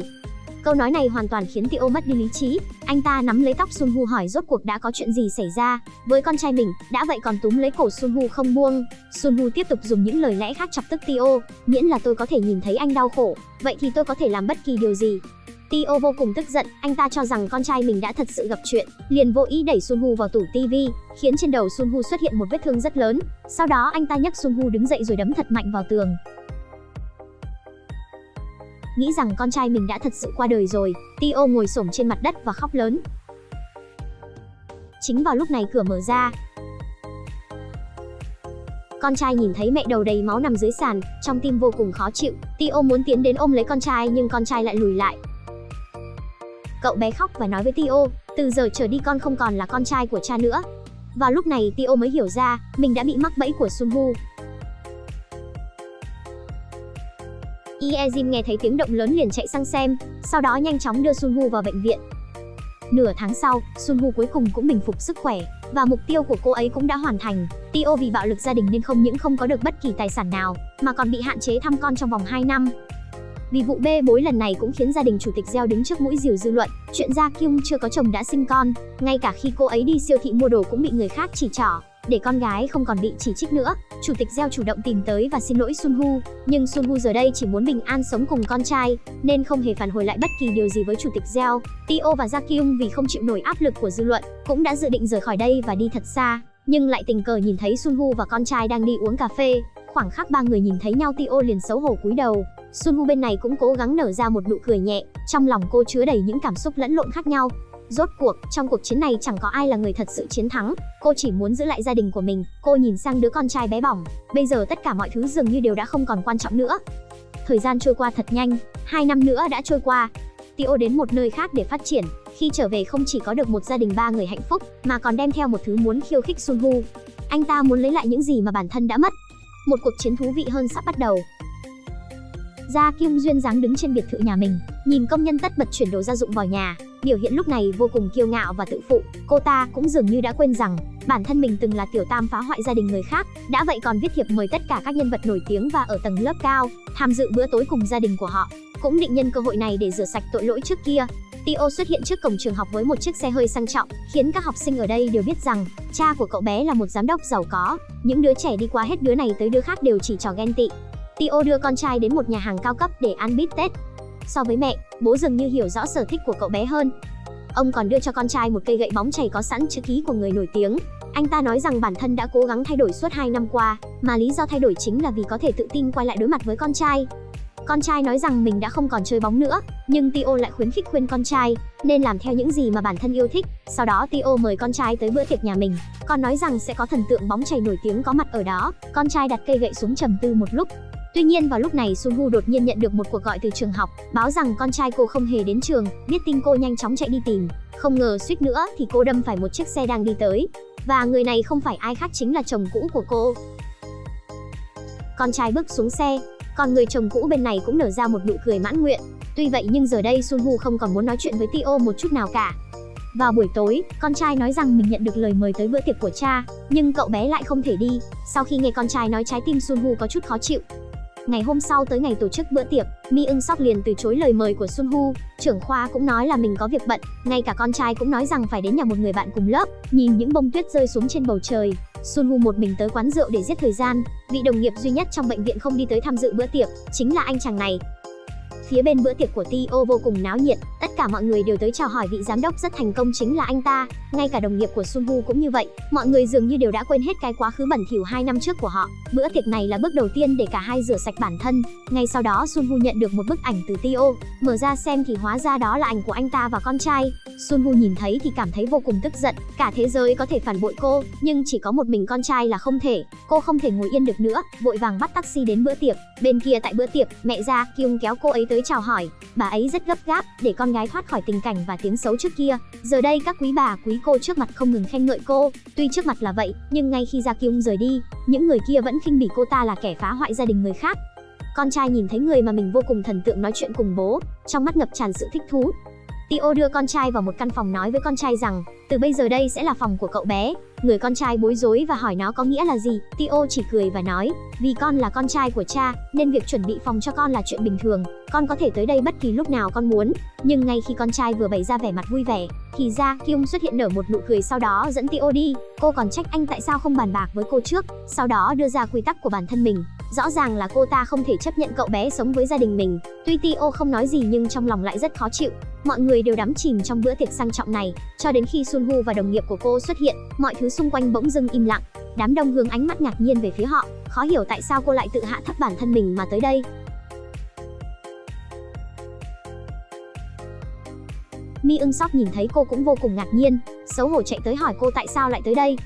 Lúc này Tio từ trên lầu đi xuống và cũng thắc mắc tại sao Sunwoo lại tới đây. Sunwoo bình tĩnh trả lời, nói mình tới đây để tìm con trai. Không phải anh gửi bức ảnh kia là để cố ý cho tôi nhìn thấy hay sao? Nhưng giờ cô rất lười nói chuyện với Tio, mục đích cô đến đây chỉ là để đón con trai. Nhưng Tio ngay lập tức ngăn cản cô lại, còn nói con trai sẽ ở lại với mình. Cả hai bên đều không ai nhượng bộ ai. Ja Kyung muốn tìm cớ làm xấu mặt Sunwoo nên giả vờ lịch sự tới nói, bữa tiệc hôm nay chỉ có ai được mời mới có thể tới, còn nếu không thì nơi này không chào đón cô. Sunwoo liền lập tức lấy một tấm thiệp từ trong túi ra.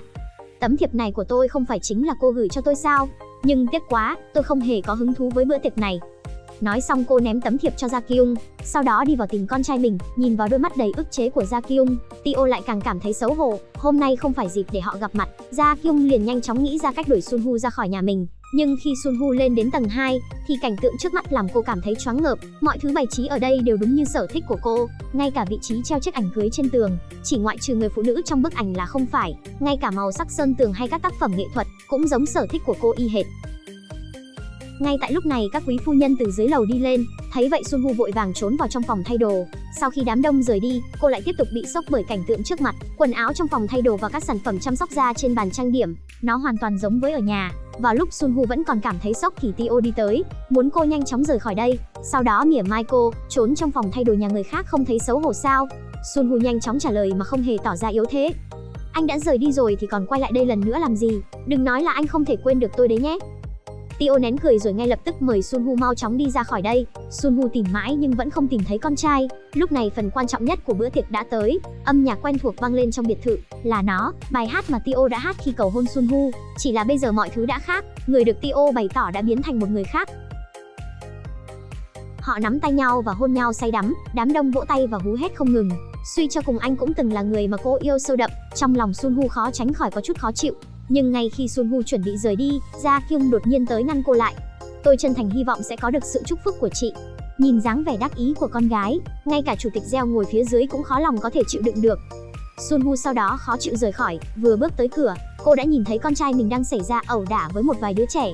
Sunwoo hét lớn, nói con trai nhanh chóng về nhà. Con trai sau khi nhìn thấy thì hờ hững bước nhanh qua người Sunwoo rời đi.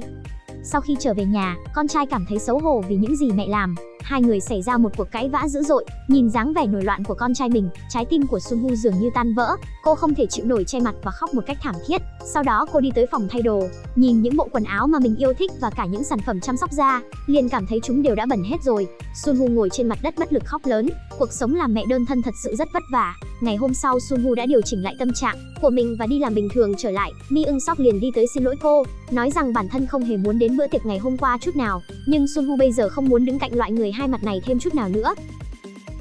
Tối đó khi cô trở về nhà không thấy có ai, cô lớn tiếng gọi tên con trai mình nhưng không ai trả lời. Sau đó cô chạy lên lầu kiểm tra, thấy con trai đang đeo tai nghe nhạc, cô lúc này mới thở phào nhẹ nhõm vì con vẫn an toàn. Bên này, Tio gọi điện cho Mi Eun Sok rủ cô đi ăn, trong phòng ăn còn có viện trưởng. Dường như bọn họ đang có âm mưu gì đó. Hóa ra Tio muốn đầu tư tiền vào bệnh viện, nhưng với điều kiện là cách chức phó viện trưởng của Sunwoo, rồi để Mi Eun Sok thay thế chức vụ đó. Tôi thực sự phải nói rằng tên cặn bã này quá đáng khinh. Thấy vậy Mi Eun Sok nhanh chóng định hót với trưởng khoa, nói rằng nếu họ nhận được khoản đầu tư này, thì bệnh viện họ sẽ trở thành bệnh viện lớn mạnh nhất trong khu vực. Nhưng bệnh viện cũng có rất nhiều cổ đông khác, không thể dễ dàng loại bỏ chức vụ của Sunwoo.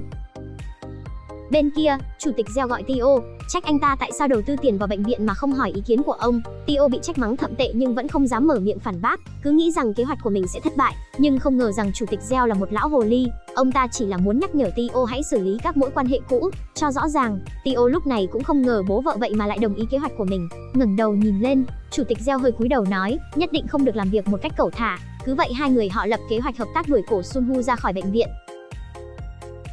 Buổi tối, khi Sunwoo đang ăn cùng con trai, thì một viên sỏi lớn bị ném vào nhà khiến kính bếp bị vỡ. Thấy vậy hai mẹ con vô cùng sợ hãi.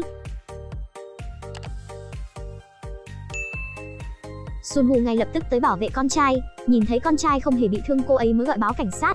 Sau khi cảnh sát kiểm tra thì phát hiện camera giám sát không hề ghi lại được gì, vì vậy họ chỉ ghi chép đơn giản lại sau đó rời đi. Sau khi cảnh sát vừa rời đi, Sunwoo vừa mới dọn dẹp thì có một vị khách không mời mà tới xuất hiện. Đó chính là Tio, là con trai đã gửi tin nhắn cho anh ta. Sau khi đến, Tio lo lắng kiểm tra xem con trai có bị thương hay không, sau đó giúp sửa chữa cửa sổ. Vì sự an toàn của con trai, Tio đề nghị cho con trai tới sống cùng mình. Sunwoo không có cách nào có thể từ chối nên chỉ có thể chấp nhận. Nhưng điều mà cô ấy không hề biết chính là tất cả những chuyện này đều là do tên đàn ông bỉ ổi này sai người làm. Đứng ở cửa nhìn bóng lưng con trai rời đi, trong lòng Sunwoo cảm thấy rất khó chịu. Hôm nay một quý phu nhân có tổ chức một bữa tiệc, mà đây là nơi không phải bất kỳ ai cũng có thể tham gia. Đối tượng tham gia được lựa chọn rất kỹ càng. Những người được tham gia đều là những người thuộc tầng lớp quyền quý, đều là những người có máu mặt, nhưng nói trắng ra thì họ đều là những người phụ nữ rảnh rỗi không có việc gì để làm, tham gia bữa tiệc để khoe khoang độ giàu có. Ngay khi mọi người đều đã no và chuẩn bị tính tiền, thì người phục vụ liền nói chồng Ja Kyung đã thanh toán tất cả hóa đơn và còn tặng mọi người có mặt mỗi người một chai rượu vang đỏ đắt tiền. Phu nhân vui vẻ hết lời khen ngợi chàng trai hiểu lễ nghĩa này, nhưng Ye Jim lại không nghĩ như vậy. Rõ ràng đây là cuộc gặp gỡ của những người phụ nữ, đàn ông đáng lẽ không nên can thiệp vào mới phải. Nghe vậy mẹ Ja Kyung cảm thấy cực kỳ không vui, còn những người có mặt tại bữa tiệc thì đều xấu hổ không nhận món quà. Nhưng Mi Eun Sok thì chẳng hề thèm quan tâm gì tới những điều đó, cô vẫn rời đi cùng với một chai rượu. Sau đó cô ta tặng nó cho vợ của viện trưởng, cùng với một món trang sức có giá trị khác nữa. Vợ của viện trưởng hiểu được rằng Mi Eun Sok làm vậy là vì muốn cạnh tranh vị trí phó viện trưởng với Sunwoo. Sau đó cô ta lại tổ chức thêm một buổi gặp mặt khác, mời một vị phu nhân của cổ đông lớn nhất bệnh viện, chính là vợ của chủ tịch Choi. Hai người đi massage, họ hợp sức tôi một câu, bạn một lời để nói xấu Sun Hu, còn nói cô ấy có tài thì đã sao chứ? Không phải cũng chỉ là một người phụ nữ đã ly hôn thôi sao? Nhưng không ngờ rằng, Sun Hu từng giúp đỡ phu nhân chủ tịch Choi, bà ấy có ấn tượng rất tốt về Sun Hu. Đã vậy bà còn đặc biệt không thích loại người lừa dối như Tio. Sau khi biết được chuyện anh ta muốn đầu tư tiền vào bệnh viện, rồi đuổi Sun Hu đi, ấn tượng của vợ chủ tịch Choi về anh ta thậm chí còn tệ hơn nữa. Khi họ đang nói chuyện, thì một trong số những nhân viên massage ở đây đột nhiên tay hơi khựng lại. Hóa ra cô ấy là Hyun Seo, người từng giúp đỡ Sun Hu. Sau khi biết chuyện, cô nhanh chóng đem tất cả mọi chuyện kể hết cho Sun Hu. Sun Hu không thể ngờ được rằng, để hủy hoại cuộc đời cô, những kẻ này lại có thể làm ra những chuyện đáng kinh tởm như vậy. Đêm khuya, một người đàn ông bí ẩn mặc đồ đen, đem theo một cây gậy đến nhà người phụ nữ, một tay cầm gậy đập vỡ camera giám sát ở bên ngoài. Cảnh này tình cờ đã bị Ye Jin nhìn thấy. Ngay sau đó một tiếng động lớn khác vang lên, tên kia đã thành công đột nhập vào nhà của Sun Hu. Sun Hu muốn tìm cách kêu cứu nhưng bị tên kia ném điện thoại đi.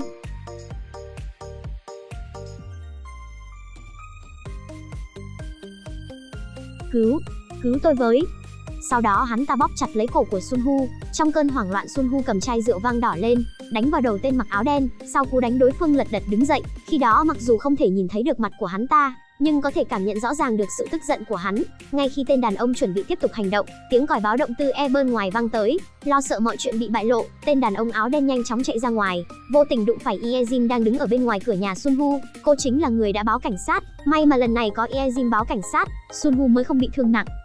Lúc này, người đồng nghiệp mà Sun Hu gọi điện kêu cứu cũng chạy tới. Sau khi bước vào nhà, cảnh tượng trước mắt anh ta đều là vô số những mảnh thủy tinh vỡ vụn, còn Sun Hu thì vẫn còn chưa hết hoảng loạn. Anh chàng đồng nghiệp mong Sun Hu có thể tới nhà anh ấy ở vài ngày, nhưng bị Sun Hu từ chối. Ngay tại lúc này, con trai cũng gọi điện thoại cho Sun Hu, để không làm cậu bé phải lo lắng. Sun Hu bình tĩnh lại và nói với con rằng mình vừa mới tắm xong. Sau khi cúp điện thoại, con trai cảm thấy có chút lo lắng. Khi anh chàng đồng nghiệp đang giúp Sun Hu băng bó vết thương, Tio và con trai đã xuất hiện. Thấy mẹ mình bị thương, con trai ngay lập tức chạy đến hỏi mẹ rốt cuộc có chuyện gì xảy ra. Sun Hu liền trấn an con trai rằng đây chỉ là một vết thương nhỏ mà thôi. Tio nhìn căn phòng đầy những vết nứt vỡ của cửa kính, vẻ mặt có chút ngoài dự đoán. Nhưng khi nhìn thấy người đàn ông xa lạ trước mặt, ngay lập tức Tio lại khoác lên vẻ ngoài của một người đàn ông giàu có. Nhưng đồng nghiệp ngay lập tức tiễn khách, nói Sun Hu cần phải được nghỉ ngơi, rồi đuổi Tio rời đi. Vẻ mặt hiện tại của Tio vô cùng cay cú. Sau khi mọi chuyện đã bình thường trở lại, Sun Hu liên tục kiểm tra video giám sát, cố gắng tìm ra danh tính của người đàn ông mặc đồ đen. Nhưng bên kia lại đeo mặt nạ, cộng với việc đang là buổi tối, nên không thể nào nhìn rõ được gương mặt của hắn ta. Nhưng Sun Hu không bao giờ có thể ngờ được, người đứng sau tất cả những chuyện này đều là chồng cũ của cô, và người đàn ông mặc đồ đen này là bạn trai xã hội đen của Hyun Seo. Để có thể mang con trai trở về, Sun Hu phải mau chóng tìm ra kẻ chủ mưu đứng sau tất cả. Hyun Seo cảnh báo cô nhớ phải cẩn thận với Tio, để có thể đuổi cô ra khỏi bệnh viện. Tio có thể làm bất kỳ chuyện gì. Sau khi trở về nhà, Sun Hu nhận được một đoạn tin nhắn đe dọa, nói nếu cô không muốn chết thì hãy mau chóng cút khỏi đây. Lúc này Sun Hu mới hiểu ra tất cả mọi chuyện. Ngay sau đó, Ye Jin cũng tới tìm Sun Hu, nhắc nhở cô sắp tới nhất định phải cẩn thận, bởi vì mấy ngày nay cô nhìn thấy một người nào đó lén lút nhìn nhà của Sun Hu. Người đó không ai khác mà chính là Tio. Không biết bao giờ sẽ có chuyện thật sự không hay xảy ra.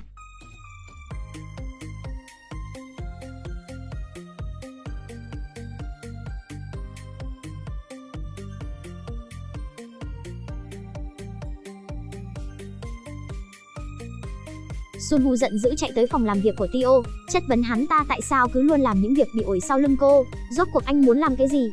Nhưng không ngờ rằng Tio lại để lộ ra một vẻ mặt vô tội, nói rằng những chuyện này chẳng có liên quan gì tới anh ta, và cảnh cáo cô mau chóng rời khỏi đây, bản thân sẽ chăm sóc thật tốt cho con trai. Nhìn người đàn ông hung dữ trước mặt, Sun Hu cũng hiểu được rằng rốt cuộc điều hắn muốn chính là lấy đi con trai. Hắn có thể làm ra bất kỳ điều gì để đạt được mục đích. Trong khi cả hai đang đối chọi nhau gay gắt, một nam nhân viên bên ngoài lấy điện thoại di động ra gọi một cuộc điện thoại. Ngay sau đó thì Ja Kyung cũng chạy tới bệnh viện để tìm Sun Hu, nói Sun Hu hãy ngừng làm phiền tới chồng cô. Sun Hu cũng bình tĩnh và nói cô ta hãy quản chồng mình cho tốt, bởi vì cô không thể biết được khi nào anh ta sẽ lại tới tìm tôi đâu. Biết rằng Tio đang giở trò đồi bại sau lưng mình, Sun Hu quyết định trà trộn vào nội bộ của kẻ địch để tìm kiếm cơ hội.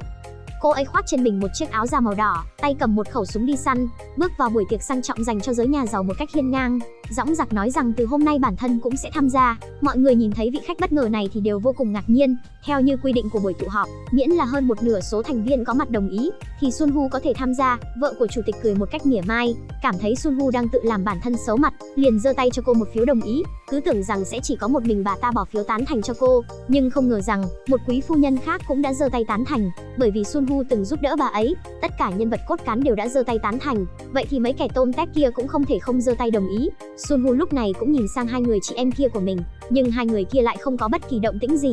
Nhưng điều khiến phu nhân chủ tịch cay cú nhất chính là ngay cả con gái bà ta Ra Kyung cũng giơ tay, bởi vì cô ta muốn cùng Sun Woo cạnh tranh công bằng.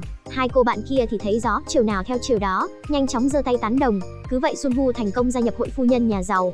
Khi vào nhà vệ sinh, Ra Kyung cởi bỏ lớp ngụy trang của mình và hỏi rốt cuộc mục đích của Sun Woo là gì. Sun Woo liền trả lời, chồng của cô thời gian gần đây lúc nào cũng theo dõi tôi, vậy nên tới được nơi này, ít nhất cũng có thể khiến cô có một chút không gian riêng tư. Ra Kyung mới đầu còn tưởng Sun Woo chỉ là cố tình muốn chia rẽ quan hệ vợ chồng của hai người họ, nhưng sau khi nhìn thấy thái độ nghiêm túc của Sun Woo, khiến cô ta cũng phải bắt đầu để ý. Cô ta chạy đến văn phòng của Tio, tình cờ tìm thấy một chiếc điện thoại di động trong ngăn kéo, và trong đó có đầy những bức ảnh của Sun Woo. Ra Kyung vô cùng thất vọng không thể thốt ra bất kỳ lời nào. Hóa ra chồng mình chưa bao giờ quên vợ cũ. Cô ngay lập tức chạy về nhà hỏi Tio tại sao vẫn còn dây dưa với vợ cũ. Tio liền giải thích, mọi thứ mà anh ta đang làm đều là chỉ vì muốn đuổi Sun Woo đi. Bố vợ cũng đã đồng ý với việc mà anh ta đang làm. Sau một lúc do dự cuối cùng Ra Kyung vẫn chọn cách tin tưởng và nhắc nhở Tio hãy mau chóng dọn dẹp sạch sẽ mọi thứ. Vào buổi họp thường kỳ của bệnh viện, Sun Woo đứng trước hội đồng và chỉ ra bộ phận do Mi Eun Sok phụ trách vì quá lạm dụng sử dụng các thiết bị quá mức, dẫn đến việc các bệnh nhân càng ngày càng phàn nàn nhiều. Điều này thật sự khiến cho Mi Eun Sok mất hết mặt mũi. Sau khi buổi họp kết thúc, mọi người còn chưa ra hết khỏi phòng, Mi Eun Sok đã nói ra những bê bối trong gia đình của Sun Woo. Tất cả mọi người đều rất ngạc nhiên nhìn cô ta. Sun Woo mặt không cảm xúc liền đáp lại, đây không phải chỗ để nói về đời tư cá nhân đâu. Bác sĩ Mi Eun Sok vô cùng tức giận và gọi cho Tio, hỏi anh ta tới khi nào mới đuổi cô được Sun Woo. Lúc này Tio cũng tình cờ xuất hiện ở bệnh viện. Lúc anh ta đi qua Sun Woo, cố tình lớn tiếng nói ra mục đích lần này anh ta tới đây, nhưng nghe xong những lời đe dọa của anh ta, Sun Woo cũng chỉ cười nhẹ, bởi vì cô sớm đã nghĩ ra cách đối phó rồi. Người phụ nữ này nhận được một gói hàng bí ẩn, bên trong có một con chim đã chết.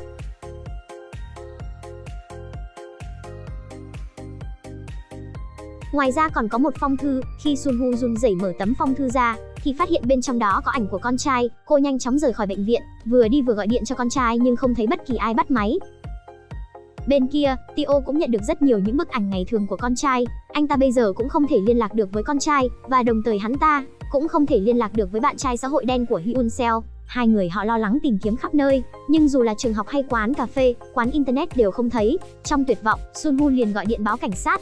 Ngay lúc này cảnh sát gọi tới cho cô, nói họ đã tìm thấy con trai. Sun Woo nhanh chóng chạy tới kiểm tra, nhưng không ngờ con trai không những không thấy vui, mà còn trách mẹ làm quá mọi chuyện lên. Đã vậy còn gọi điện báo cảnh sát. Sun Woo nghi hoặc nhìn con trai. Ngay tại lúc này một người đàn ông mặc đồ đen cố tình va vào cô. Khi hai người chạm mắt nhau, Sun Woo liền nhận ra hắn ta là người đã phá cửa sổ và đột nhập vào nhà lần trước, và đó cũng chính là bạn trai xã hội đen của Hyun Seo. Cô lập tức sững người vì sợ hãi. Sau khi trở về nhà, Sun Woo cảnh cáo Tio, cô biết tất cả những chuyện xấu xa mà anh ta đã làm trước đây, nhưng nếu dám đụng tới một sợi tóc của con trai, cô sẽ không tha cho anh. Nghe vậy Tio có chút chột dạ, bởi vì trước đó anh ta không đồng ý với mức giá mà tên bạn trai xã hội đen kia yêu cầu, nên mối quan hệ của họ có chút xích mích, và đó chính là lý do tại sao hắn gửi hình đe dọa Tio. Sun Woo gọi điện cho Hyun Seo, nhắc nhở cô ấy rằng gã bạn trai khốn kiếp đã xuất hiện lại, và nhắc nhở cô ấy hãy cẩn thận. Hyun Seo bình tĩnh trả lời, bây giờ cô và hắn đã không còn bất kỳ quan hệ gì nữa. Nhưng khi họ vừa cúp điện thoại, bạn trai xã hội đen cầm 2 ly cà phê tới đưa cho Hyun Seo, và mong được làm lành với cô.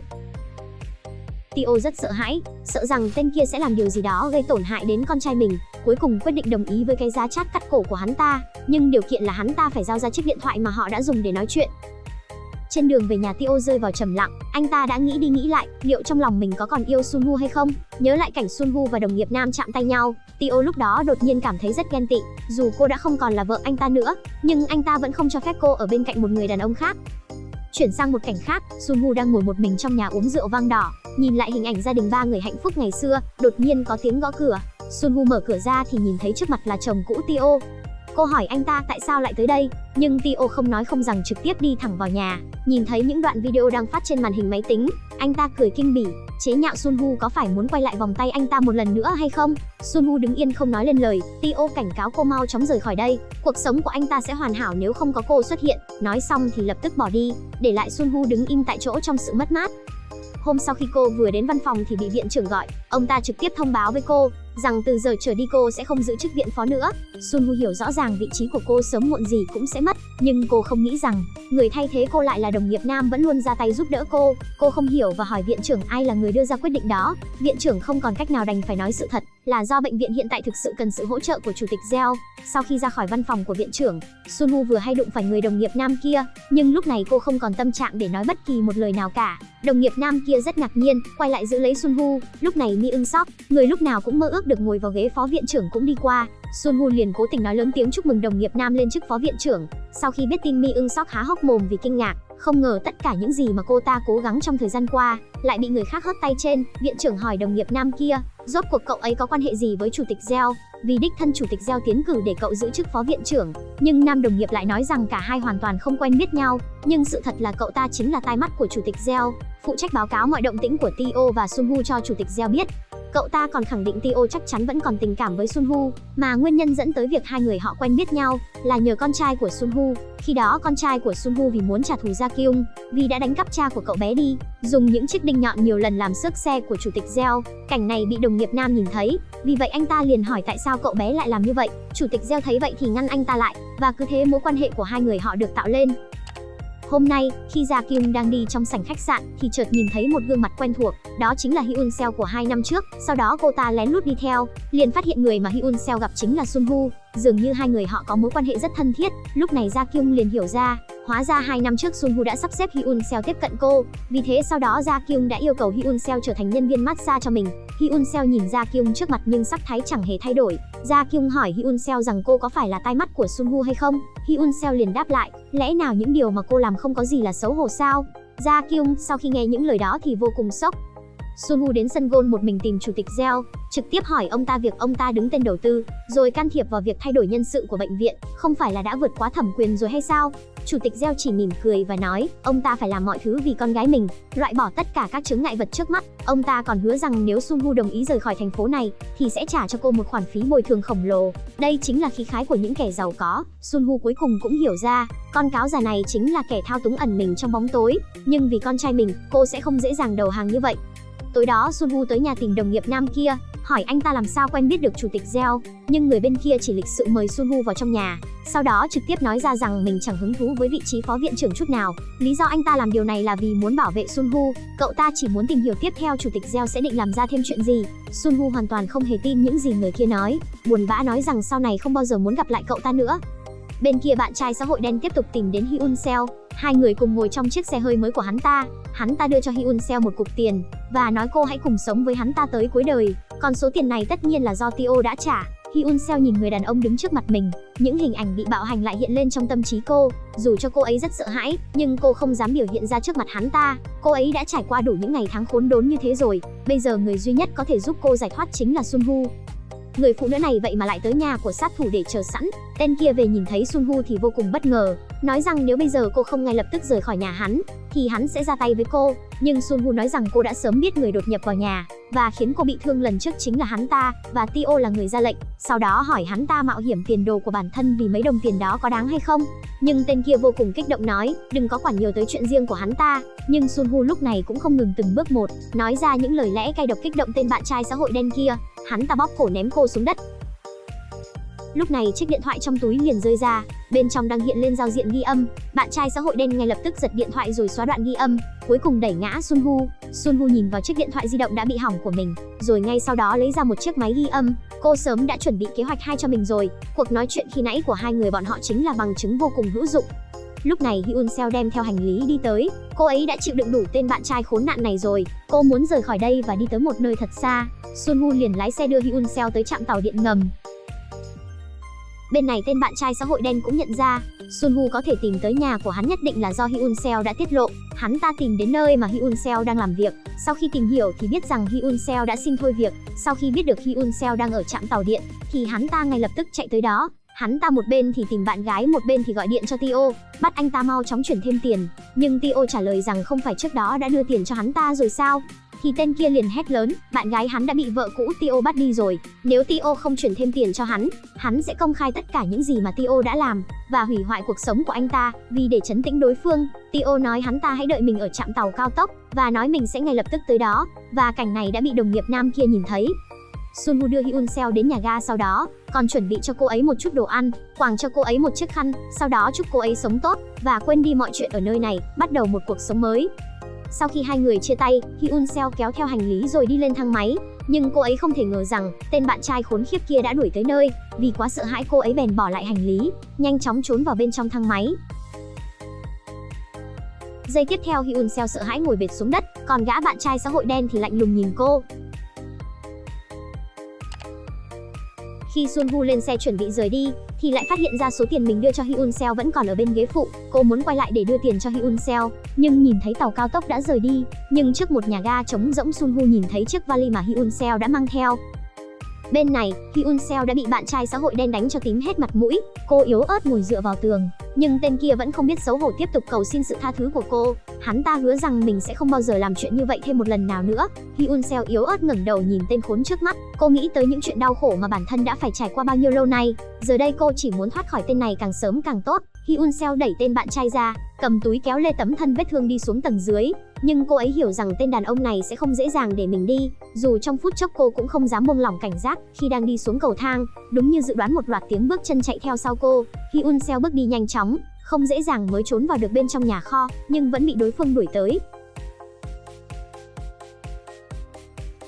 Mà lúc này Sunwoo đang điên cuồng tìm kiếm Hyun Seo, gọi điện cũng không hề thấy trả lời. Cô nghĩ chắc chắn là có gì đó không ổn. Sau đó một tiếng động lớn vang lên, một bóng người rơi từ trên cao xuống. Còi báo động của xe cảnh sát cũng lập tức tràn ngập. Một số sĩ quan cảnh sát vội vã chạy ra ngoài.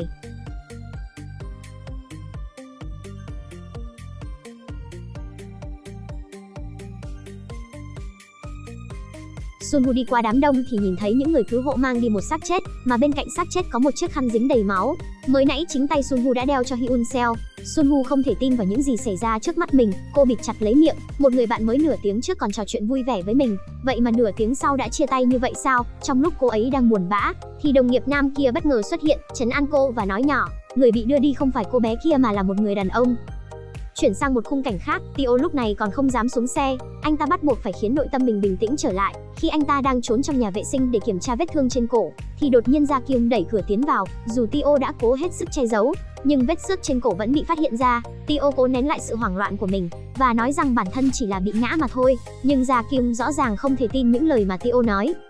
Hôm sau khi đi làm, Sunwoo hỏi đồng nghiệp nam, tại sao anh ta lại có mặt ở ga tàu cao tốc. Anh ta liền kể chuyện tối hôm qua nghe được nội dung cuộc nói chuyện của Tio, rồi theo anh ta đến ga tàu. Lúc này Sunwoo đột nhiên nhận được một cuộc điện thoại, người bên kia hóa ra chính là Hyun Seo, người mà cô ấy nghĩ là đã chết. Hyun Seo khóc lớn và nói rằng cái chết của tên kia không có liên quan gì đến mình, mà người bắt gặp cô ở nhà kho cũng chính là Tio. Rất nhanh, bên cảnh sát qua điều tra cũng đã khóa được 3 đối tượng tình nghi. Một là Tio, người đã nói chuyện điện thoại với nạn nhân, hai là Sunwoo, chủ nhân của chiếc khăn quàng cổ, và người cuối cùng là bạn gái của nạn nhân Hyun Seo. Sunwoo và Hyun Seo đã hẹn gặp mặt nhau. Khi Sunwoo đang vội vàng tới điểm hẹn thì đồng nghiệp nam gọi điện thoại tới, nhưng lúc này Sunwoo đang rất vội, vì thế nên cô ấy cứ thế trực tiếp cúp máy mà không hề quan tâm. Lúc này, nam đồng nghiệp đang ngồi trên xe nhìn cô cách đó không xa, nhìn Sunwoo quả quyết rời đi, đồng nghiệp nam chỉ đành nở nụ cười bất đắc dĩ. Khi Sunwoo đang đi trên đường thì đột nhiên có một chiếc xe xuất hiện phía sau Sunwoo, nhưng lại bị đồng nghiệp nam lái xe chặn lại. Cậu ta nói với người theo dõi, mọi chuyện ngày càng trở nên thú vị hơn rồi, chẳng lẽ chủ tịch Jeo cũng có liên quan sao? Khi Sunwoo gặp được Hyun Seo, thì đối phương đang ngồi dưới đất với đôi mắt lơ đãng. Từ những gì mà Hyun Seo nói, hôm đó người đuổi theo cô không phải tên bạn trai xã hội đen kia mà là Tio. Bởi vì bạn trai xã hội đen đã đe dọa anh ta bắt anh ta gửi thêm tiền. Quá tức giận nên Tio mới đuổi tới ga tàu cao tốc. Hyun Seo vì quá sợ hãi nên mới nói cho Tio biết tên kia đang ở trên sân thượng. Sau đó là chuyện này. Hyun Seo cảm thấy bản thân mình không có tiền cũng chẳng có quyền lực gì, nhất định sẽ bị gán cho cái mác là kẻ giết người. Người duy nhất mà bây giờ cô ấy có thể tin tưởng chính là Sunwoo. Trong lúc hai người xô xát, Hyun Seo đã lấy được chiếc nhẫn trên tay Tio. Hyun Seo hy vọng Sunwoo sẽ giúp mình đưa cho cảnh sát để đưa Tio ra trước pháp luật. Khi Sunwoo về đến nhà thì thấy Tio đã đứng đợi. Cô hỏi có phải chính anh ta là người đã đẩy tên bạn trai xã hội đen xuống dưới không? Nhưng Tio lại nói là do chính cô và Hyun Seo đã hợp sức để bẫy anh ta. Sunwoo không thể tin nổi, người chồng cũ lại đang có ý định đổ hết tội lên đầu cô. Có lẽ sự lựa chọn ly hôn khi đó của cô là điều đúng đắn nhất. Tio càng nói thì càng trở nên kích động. Anh ta nói khi mình chạy lên tới sân thượng thì đối phương đã nhảy xuống rồi, nhưng bây giờ có nói gì đi nữa thì mọi thứ đều trở nên vô nghĩa. Hôm sau, Hyun Seo đang ngồi bên cửa sổ, nhìn chằm chằm vào điện thoại, nhưng Sunwoo mãi vẫn chưa gọi điện cho cô. Hyun Seo nghi ngờ rằng Sunwoo có động cơ gì đó khác, nên đã tới theo dõi cô ấy. Hôm nay đồng nghiệp nam hẹn gặp chủ tịch Gieo, hỏi ông ta tại sao lại cử người đi theo Sunwoo. Anh nói rằng anh tận mắt nhìn thấy con rể Tio của ông. Sau vụ tai nạn kia vội vã rời khỏi hiện trường. Để bảo vệ người phụ nữ mà mình yêu, nam đồng nghiệp của Sunwoo đưa ra điều kiện với chủ tịch Gieo. Nếu ông ta có ý muốn che đậy tội ác của con rể và đổ tội cho Sunwoo, thì sau cậu ấy sẽ nói hết ra những gì mà bản thân đã chứng kiến với giới truyền thông. Ngay lúc này cánh cửa được mở ra, người tới không phải là ai khác, mà chính là Sunwoo, tâm điểm của cuộc trò chuyện này. Cô bình tĩnh bước vào và ngồi xuống, sau đó cầm đũa và thong thả ăn những món ăn Nhật Bản trên bàn. Trầm ngâm hỏi, tại sao tất cả những chứng cứ của sự việc ngày hôm đó đều biến mất? Chủ tịch Gieo nói, làm sao tôi biết được chứ, tôi cũng đâu phải là người điều tra vụ án. Cuộc gặp gỡ của ba người họ đã bị Hyun Seo nhìn thấy hết, bây giờ cô ấy liền hiểu lầm rằng người mà cô luôn tin tưởng nhất đã phản bội cô. Phía bên này, Tio bị bên thanh tra đưa đi để điều tra về vụ án. Trước khi rời đi, anh ta gọi điện cho bố vợ và vợ, hy vọng họ có thể tới sở cảnh sát để làm chứng cứ ngoại phạm cho anh ta. Nhưng cả hai đều không có phản hồi. Sunwoo nhìn vào màn hình điện thoại gọi tới của chủ tịch Gieo và nói, đó là chồng của con gái ông đấy. Chủ tịch Gieo thấy vậy cau mày nói, người duy nhất mà tôi quan tâm chính là con gái. Rõ ràng ông ta không hề có ý định giúp, bởi vì vốn dĩ ông ta cũng không hề thích người con rể này. Ông ta còn khá là vui vẻ khi có thể mượn cơ hội lần này, kéo con gái ra khỏi tên đàn ông đạo đức giả đó. Sunwoo nói, hung thủ ra tay rốt cuộc là ai? Tôi chắc chắn rằng chủ tịch là người biết rõ nhất. Cuối cùng cô ấy đưa ra một đáp án mà tất cả mọi đều có thể chấp nhận, đó chính là cả cô và Tio đều không phải kẻ giết người, bởi vì tên kia tự sát. Câu này không chỉ khiến chủ tịch Gieo thấy rất ngạc nhiên, ngay cả những đồng nghiệp nam ngồi bên cạnh cô cũng không thể tin được. Lúc này, Hyun Seo đang ngồi ở cục cảnh sát đợi thẩm vấn, bên cạnh còn có Tio. Anh ta vốn tưởng rằng bố vợ hay vợ sẽ đến cứu mình, không ngờ người tới lại chính là vợ cũ. Cô ấy đến đây là để cung cấp chứng cứ ngoại phạm cho Tio. Cô cũng lấy chiếc nhẫn mà Hyun Seo đưa cho mình ra và nói, khi người kia rơi từ tòa nhà xuống và chết, họ đang nói chuyện ở trong xe. Khi Tio rời đi, anh ta còn để quên lại chiếc nhẫn này.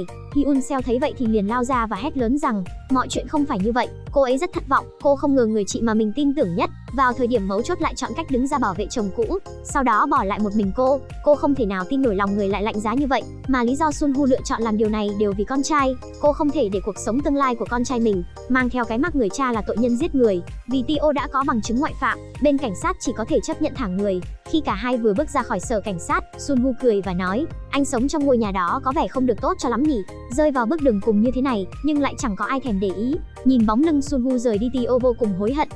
Về nhà, Ja Kyung thờ ơ hỏi Tio đã giải quyết được nghi vấn chưa. Tio liền trả lời rằng mọi chuyện đã được giải quyết ổn thỏa, mà lần này tất cả đều là nhờ vào vợ cũ. Anh chưa bao giờ nghĩ vào thời điểm mà bản thân bất lực nhất, cô ấy lại là người tới cứu. Ja Kyung chất vấn Tio tại sao Sunwoo lại cứu anh, chẳng lẽ hai người họ vẫn còn tình cảm với nhau. Tio tức giận nói, vì anh là bố của Jung Rang, giống như anh cũng là bố của Jenny vậy. Nói xong Tio đi thẳng vào nhà. Đây là lần đầu tiên anh mắng vợ mình, và cũng là lỗi lầm đầu tiên của anh với vợ cũ và con trai. Anh đi vào phòng rồi rơi xuống những giọt nước mắt trong ân hận, nghĩ lại tất cả những gì mình đã làm, anh ta không tài nào thở được. Sau chuyện này, không khí cuộc sống vợ chồng của họ trở nên tệ hơn. Tio thậm chí còn không thèm đeo nhẫn cưới. Ánh mắt hai người nhìn nhau cứ như là kẻ địch vậy. Ja Kyung lúc này bắt đầu hối hận rồi, nhưng cô nhanh chóng nghĩ ra cách giải quyết. Con trai chính là điều quan trọng nhất trong lòng chồng. Cô ta quyết định đối xử thật tốt với con trai của Sunwoo. Người phụ nữ vô tình đụng phải cảnh chồng với người phụ nữ khác. Họ đang cùng nhau mua sắm đồ cho con trai mình. Khung cảnh hài hòa đó khiến mắt cô ngay lập tức đỏ hoe. Có vẻ chỉ cần là cô không còn ở đây nữa thì mọi người sẽ đều vui vẻ. Cô ở nhà một mình sắp xếp quần áo, quyết định rời khỏi nơi này. Bên này Tio phát hiện ra hồ sơ du học của con trai, chính là do Ja Kyung chuẩn bị. Nhưng hiện tại Tio không muốn rời xa con trai mình. Sau đó hai người đã xảy ra một cuộc cãi vã dữ dội, và tất cả điều này đều bị con trai đứng bên ngoài nghe rõ ràng tất cả.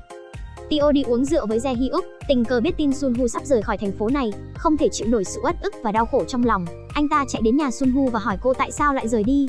Sunwoo nhẹ nhàng trả lời, đó không phải là điều anh luôn luôn mong muốn sao? Chỉ cần tôi rời khỏi nơi này thì cuộc sống của anh sẽ tốt đẹp. Tio chất vấn Sunwoo rằng việc cô giúp anh ra khỏi sở cảnh sát không phải để làm anh hồi tâm chuyển ý, rồi sau đó quay lại vòng tay anh hay sao? Nếu đã muốn như vậy thì tại sao bây giờ lại muốn rời đi? Sunwoo tức giận tát Tio một cái, hai người đứng im nhìn nhau. Sau đó bầu không khí bắt đầu trở nên ám muội, cuối cùng là họ ôm lấy nhau. Mà cảnh này tình cờ bị con trai bắt gặp khi trở về nhà. Con trai ngủ gật trong quán internet, trong giấc ngủ cậu bé mơ thấy cảnh mẹ mình bị đánh, sau đó giật mình tỉnh giấc. Lúc này nhân viên quán internet đang kiểm tra xem tuổi tác của những người trong quán xem đã đủ tuổi hay chưa. Thấy vậy cậu bé nhanh chóng chạy ra ngoài. Mấy ngày nay con trai đều mê đắm trong quán internet mà không thoát ra nổi. Có lúc vì không còn đủ tiền, cậu bé còn ăn trộm một vài gói đồ ăn vặt rồi chạy đi. Mà tất cả những chuyện này đều bị bạn cùng lớp chứng kiến. Trong sân thể dục, cậu bé kia vạch trần tất cả những hành vi trộm cắp của con trai. Cứ vậy đứa trẻ lao vào đánh nhau, vì cậu con trai không có bất kỳ nơi nào để có thể giải tỏa những cảm xúc tiêu cực. Nhân cơ hội này đã lao vào đánh bạn cùng lớp rất đau. Giáo viên của trường sau đó đã thông báo sự việc với Sunwoo và Teo để họ đến đón con trai về, bởi vì dù cậu bé đã đánh bạn cùng lớp đến mức nhập viện, nhưng vẫn không chịu xin lỗi, nên rất có thể cậu bé sẽ bị đuổi học. Sunwoo không thể nào tin nổi, đứa con trai ngoan ngoãn của mình lại trở thành như thế này. Bà hy vọng con trai mình có thể xin lỗi đối phương, nhưng con trai lại nói rằng tất cả những lỗi lầm mà cậu gây ra, một lời xin lỗi liệu có thể thay đổi được điều gì không? Tất cả người lớn khi gặp chuyện đều sẽ chỉ làm như thế này thôi à? Nói xong cậu bé liền im lặng bỏ đi. Sunwoo và Teo không thể biết được lý do vì sao con trai lại nói ra câu nói như vậy, hóa ra đó là vì những gì họ đã làm hôm đó đều bị con trai nhìn thấy tất cả. Sau khi biết chuyện, Ja Kyung muốn tận dụng cơ hội này để hoàn toàn hạ gục Sunwoo, bởi vì mẹ của bạn học bị thương là bạn tốt của cô ấy, do vậy cô ta ngay lập tức gọi điện thoại, khuyên người kia không được dễ dàng tha cho Sunwoo. Người phụ nữ này vì chuyện hồi còn ở trường bắn súng mà luôn giữ mối hận với Sunwoo, bây giờ có được một cơ hội tốt đương nhiên cô ta sẽ không bỏ lỡ. Sunwoo đưa con trai tới bệnh viện xin lỗi đối phương, nhưng không ngờ gia đình họ lại không hề chấp nhận, luôn miệng bắt con trai cô phải bỏ học để chịu trách nhiệm. Sunwoo vì con trai mình mà từ bỏ tất cả phẩm giá, thậm chí còn quỳ gối xuống để cầu xin tha thứ. Cô chỉ hy vọng đối phương sẽ bỏ qua cho con trai mình, nhưng trong mắt con trai hành động của mẹ lại khiến cậu bé cảm thấy vô cùng xấu hổ. Xấu hổ hơn nữa là khi Sunwoo liên tục xin lỗi. Ja Kyung từ đâu kiêu ngạo bước vào trong phòng bệnh. Khung cảnh lúc này bỗng trở nên vô cùng xấu hổ. Mẹ của bạn cùng lớp lập tức thay đổi sắc mặt, vui vẻ bước tới trò chuyện cùng Ja Kyung. Sunwoo người đang quỳ gối cầu xin tha thứ hầu như hoàn toàn bị phớt lờ, thậm chí những người có mặt ở đây còn thấy cô trướng mắt. Sunwoo không còn lựa chọn nào khác, chỉ đành đem theo sự nhục nhã, run rẩy đứng dậy ra khỏi phòng bệnh. Lúc này Ja Kyung liền nói với bạn học của con trai rằng cha cô cũng có chút quan tâm đến chuyện này. Nghe xong cha của bạn học ngay lập tức thay đổi thái độ, nói rằng đây chỉ là bọn trẻ đùa giỡn nhau mà thôi, không cần phải để ý nhiều làm gì. Cứ vậy nhờ vào mối quan hệ của Ja Kyung, sự việc xô xát giữa hai đứa trẻ cũng cứ vậy dễ dàng được giải quyết thành công. Khi ba người họ bước ra khỏi phòng bệnh, Sunwoo với vẻ mặt cô đơn đang đứng đợi ở sảnh, nhưng có vẻ không ai trong số họ muốn nói chuyện với cô, ngay cả đứa con trai quý giá của cô cũng vậy. Sunwoo cảm thấy vô cùng bất lực và buồn bã, và điều khiến cô càng buồn hơn nữa là ngày hôm sau cô nhận được tin nhắn từ con trai mình. Thằng bé cầu xin mẹ hãy rời khỏi thành phố này, bởi vì cảnh tượng cô quỳ gối ngày hôm qua khiến cậu bé cảm thấy rất xấu hổ. Cùng với sự khiêu khích của Ja Kyung, con trai cho rằng chỉ cần mẹ rời khỏi đây thì tất cả mọi người đều sẽ có thể sống trong vui vẻ. Sunwoo đau đớn ngồi bệt xuống đất và khóc. Cô ấy vốn muốn tới gặp con trai một lần trước khi rời đi, nhưng sau đó lại nhớ tới những lời con trai nói trước đó. Cô nghi ngờ rằng con trai đã nhìn thấy cảnh cô và Teo ở cạnh nhau. Cô liền hỏi con trai có phải đã nhìn thấy cảnh tượng tối hôm đó hay không. Con trai liền trả lời đúng vậy. Cậu bé không thể hiểu nổi cái thế giới khó hiểu của người lớn. Rõ ràng đã ly hôn rồi, nhưng tại sao vẫn còn dây dưa không dứt. Con trai nói rằng bản thân không còn muốn gặp lại mẹ nữa, vì vậy nên cậu bé mới muốn mẹ hãy rời khỏi đây. Sau khi biết được sự thật, Sunwoo vô cùng tự trách bản thân. Ngày hôm sau, Sunwoo đến thăm một người tiền bối cũ của cô ấy. Cả hai trò chuyện về những việc mình đã gặp phải suốt nhiều năm qua. Cô cũng nói rằng bản thân sẽ rời khỏi đây và bắt đầu một cuộc sống mới ở nơi khác. Tiền bối nhìn thấy gương mặt chán nản của Sunwoo, trong lòng vô cùng lo lắng. Nam đồng nghiệp của Sunwoo đã đứng trước cửa nhà cô mấy ngày liền, nhưng vẫn không thể gặp được cô. Vì vậy cậu ta gọi điện cho tiền bối, nói với anh ấy nếu như Sunwoo có bất kỳ chuyện gì thì phải ngay lập tức gọi điện cho cậu. Bên kia người con trai vừa trở về nhà mới của cha đã bị Ja Kyung chặn lại rồi trực tiếp cảnh cáo, hy vọng cậu bé sau này ở nhà của cô ta thì phải ngoan ngoãn một chút. Cậu con trai lúc này chỉ còn biết mím chặt môi. Bản thân vừa đuổi mẹ đẻ đi thì mẹ kế đã lộ bộ mặt thật. Cậu bé trả lời bừa một câu liền rời đi. Khi chuẩn bị quay trở về phòng, Ja Kyung nhắc nhở cậu bé không được phép rời khỏi nhà nếu chưa được sự đồng ý của cô. Con trai cũng buồn bã đồng ý, và điều mà cậu bé không hề biết rằng tại ngôi nhà này cậu sẽ phải chịu đựng những sự bất công mà trước giờ cậu chưa bao giờ phải gánh chịu. Sunwoo ngồi một mình bên bờ biển. Đã một ngày trôi qua, cô ấy tắt điện thoại, trong đầu đều văng vẳng những điều mà con trai đã nói. Cô cảm thấy như cuộc đời mình đã hoàn toàn mất đi hết ánh sáng. Hôn nhân thất bại, con trai cũng ghét mình. Sunwoo không ngừng tự vấn bản thân, nếu như cô thật sự biến mất thì mọi người sẽ đều hạnh phúc chứ. Cô đứng dậy và bước chậm chậm bước xuống biển.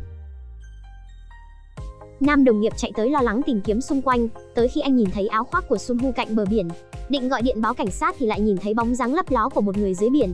Đồng nghiệp nam mau chóng chạy tới cứu người.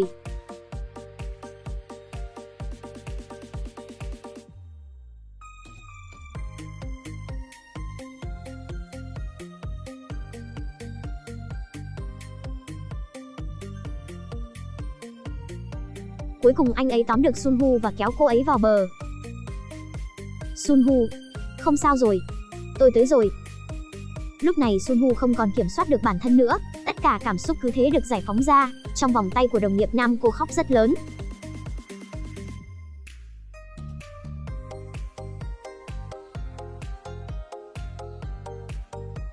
Khi Tio chạy đến, đúng lúc nhìn thấy cảnh tượng đau đớn của Sunwoo, lúc này trái tim anh ta chỉ toàn là những điều hối hận. Anh ta cũng hiểu được rằng hiện tại anh cũng không còn tư cách an ủi cô ấy nữa. Cứ vậy Tio rời đi với những bước chân nặng trĩu.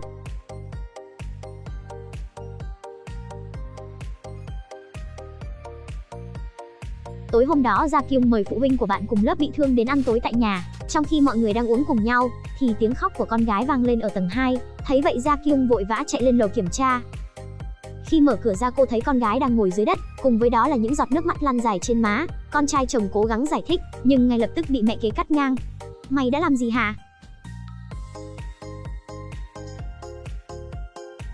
Con bé tự ngã xuống.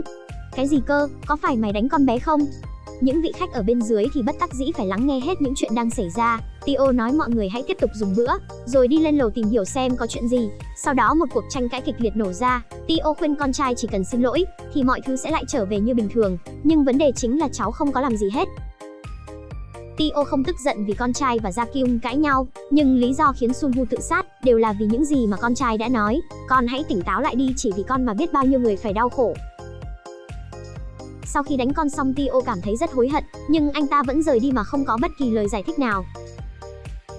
Ở phía bên kia, khi Sunwoo đang được truyền dịch trong bệnh viện thì chợt tỉnh giấc. Mẫu tử Liên Tâm, cô ấy dường như đã nghe thấy tiếng con trai mình kêu cứu, vì vậy cô lập tức ngồi dậy gọi điện thoại cho con trai. Con trai nghe thấy giọng nói của mẹ thì liền bật khóc. Cậu bé khóc lóc cầu xin mẹ hãy tha thứ cho mình và hỏi mẹ rằng liệu bà có thể đến đón mình được không. Sunwoo nhận ra rằng con trai sống ở đó dường như đã bị bắt nạt, nên liền nhanh chóng thay quần áo, lái xe tới biệt thự nhà Tio trong đêm.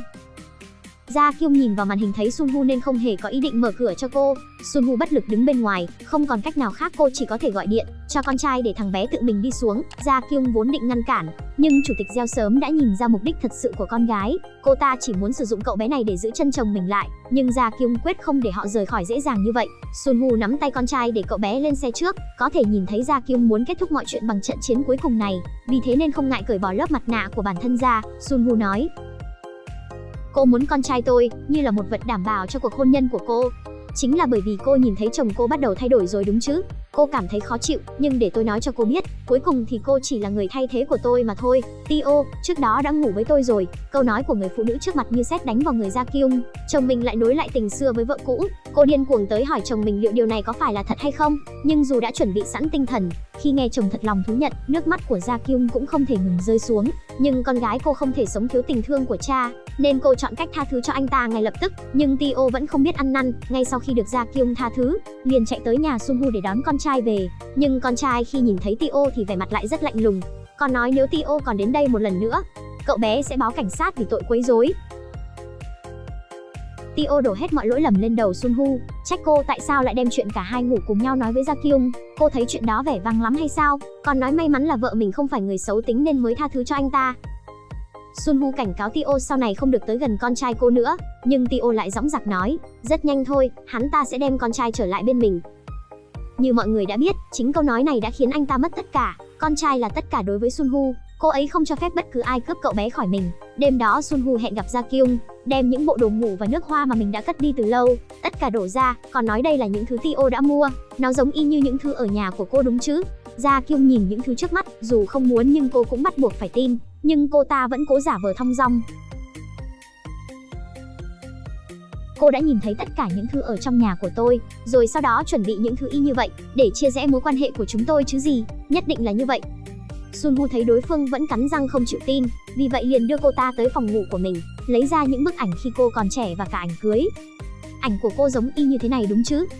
Tới bây giờ, ngay cả khi Gia Kyung muốn tìm một cái cớ để trốn tránh, thì cũng không thể chống lại những thứ ở trước mắt nữa. Có lẽ mối quan hệ này ngay từ đầu đã là sai lầm. Cô luôn là người thay thế của Sunwoo. Trên đường về nhà, Gia Kyung nhớ lại tất cả những gì mình cùng Tio đã trải qua, trái tim điên cuồng đau đớn, cuối cùng quyết định sẽ bỏ cuộc. Bên này, khi Tio đang đi ăn tối cùng đối tác, khi đi thanh toán thì phát hiện thẻ tín dụng đã bị khóa. Sau khi trở lại công ty, các nhân viên cũng nói với anh ta rằng anh ta không còn là thành viên của hội đồng quản trị nữa. Tio nhận ra có điều gì đó không ổn, nhanh chóng chạy về nhà, phát hiện ra công ty chuyển nhà đang tới dọn dẹp hành lý. Hóa ra gia đình của chủ tịch Gieo sắp rời khỏi đây. Tio hỏi bố vợ có chuyện gì xảy ra, nhưng đối phương lại không ngần ngại tát anh ta một cái. Tất cả những gì tôi yêu cầu cậu, chỉ là cậu phải làm cho con gái tôi hạnh phúc. Lúc này Gia Kyung đi ra khỏi biệt thự, Thấy vậy Tio vội vàng chạy tới nắm lấy tay cô, cầu mong cô sẽ tha thứ cho mình vì con gái. Nhưng Gia Kyung không còn muốn tin vào người đàn ông này nữa, trực tiếp hất tay anh ta ra rồi đề nghị ly hôn. Cứ như vậy gia đình họ rời đi mà không để lại bất kỳ thứ gì cho Tio. Nhìn thấy vợ, người đàn ông vội vàng tiến lên và nắm lấy tay cô, cầu mong cô sẽ tha thứ cho mình vì con gái. Nhưng quá trễ rồi, cô để lại tờ đơn ly hôn, sau đó cả gia đình họ rời đi. Phía bên này người vợ cũ đang bình tĩnh quan sát tất cả mọi chuyện. Tio thấy vậy bước tới gõ mạnh vào cửa xe, nhưng Sunwoo không phản hồi bất kỳ điều gì mà vô tư phóng xe rời đi. Tio một mình bước trên đường, đột nhiên Sunwoo lại lái xe quay trở lại, rồi ném cho anh ta một chút tiền rồi rời đi một lần nữa. Đây chính là lòng thương xót cuối cùng của cô dành cho người đàn ông này. Tio nhìn số tiền dưới chân mình, che miệng để cố không khóc. Vài ngày sau khi con trai đang một mình xem TV ở nhà, thì chuông cửa reo, biểu cảm của cậu bé ngay lập tức trở nên sợ hãi. Khi Sunwoo đi làm về không thấy con trai đâu. Sau đó cô nhìn thấy trên sofa có một tờ ghi chú, nó nói rằng con trai cô đã bị Tio bắt đi.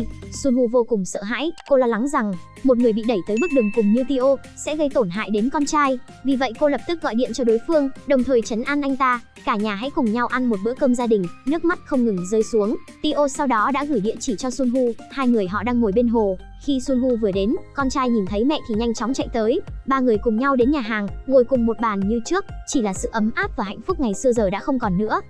Tio khóc lóc cầu xin hai mẹ con tha thứ, nhưng cả Sunwoo và con trai ông đều không nói lời nào. Lúc này họ đã không còn muốn chấp nhận người đàn ông từng là gia đình này nữa. Sự im lặng khiến Tio càng thêm đau đớn và hối hận.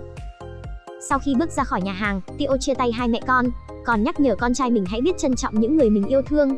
Nhìn hai mẹ con dần đi xa, trái tim Tio lúc này tràn đầy sự hối hận cũng như bất lực. Sau đó anh ta đâm sầm vào một chiếc xe tải đang đi, muốn kết thúc cuộc sống đau khổ này.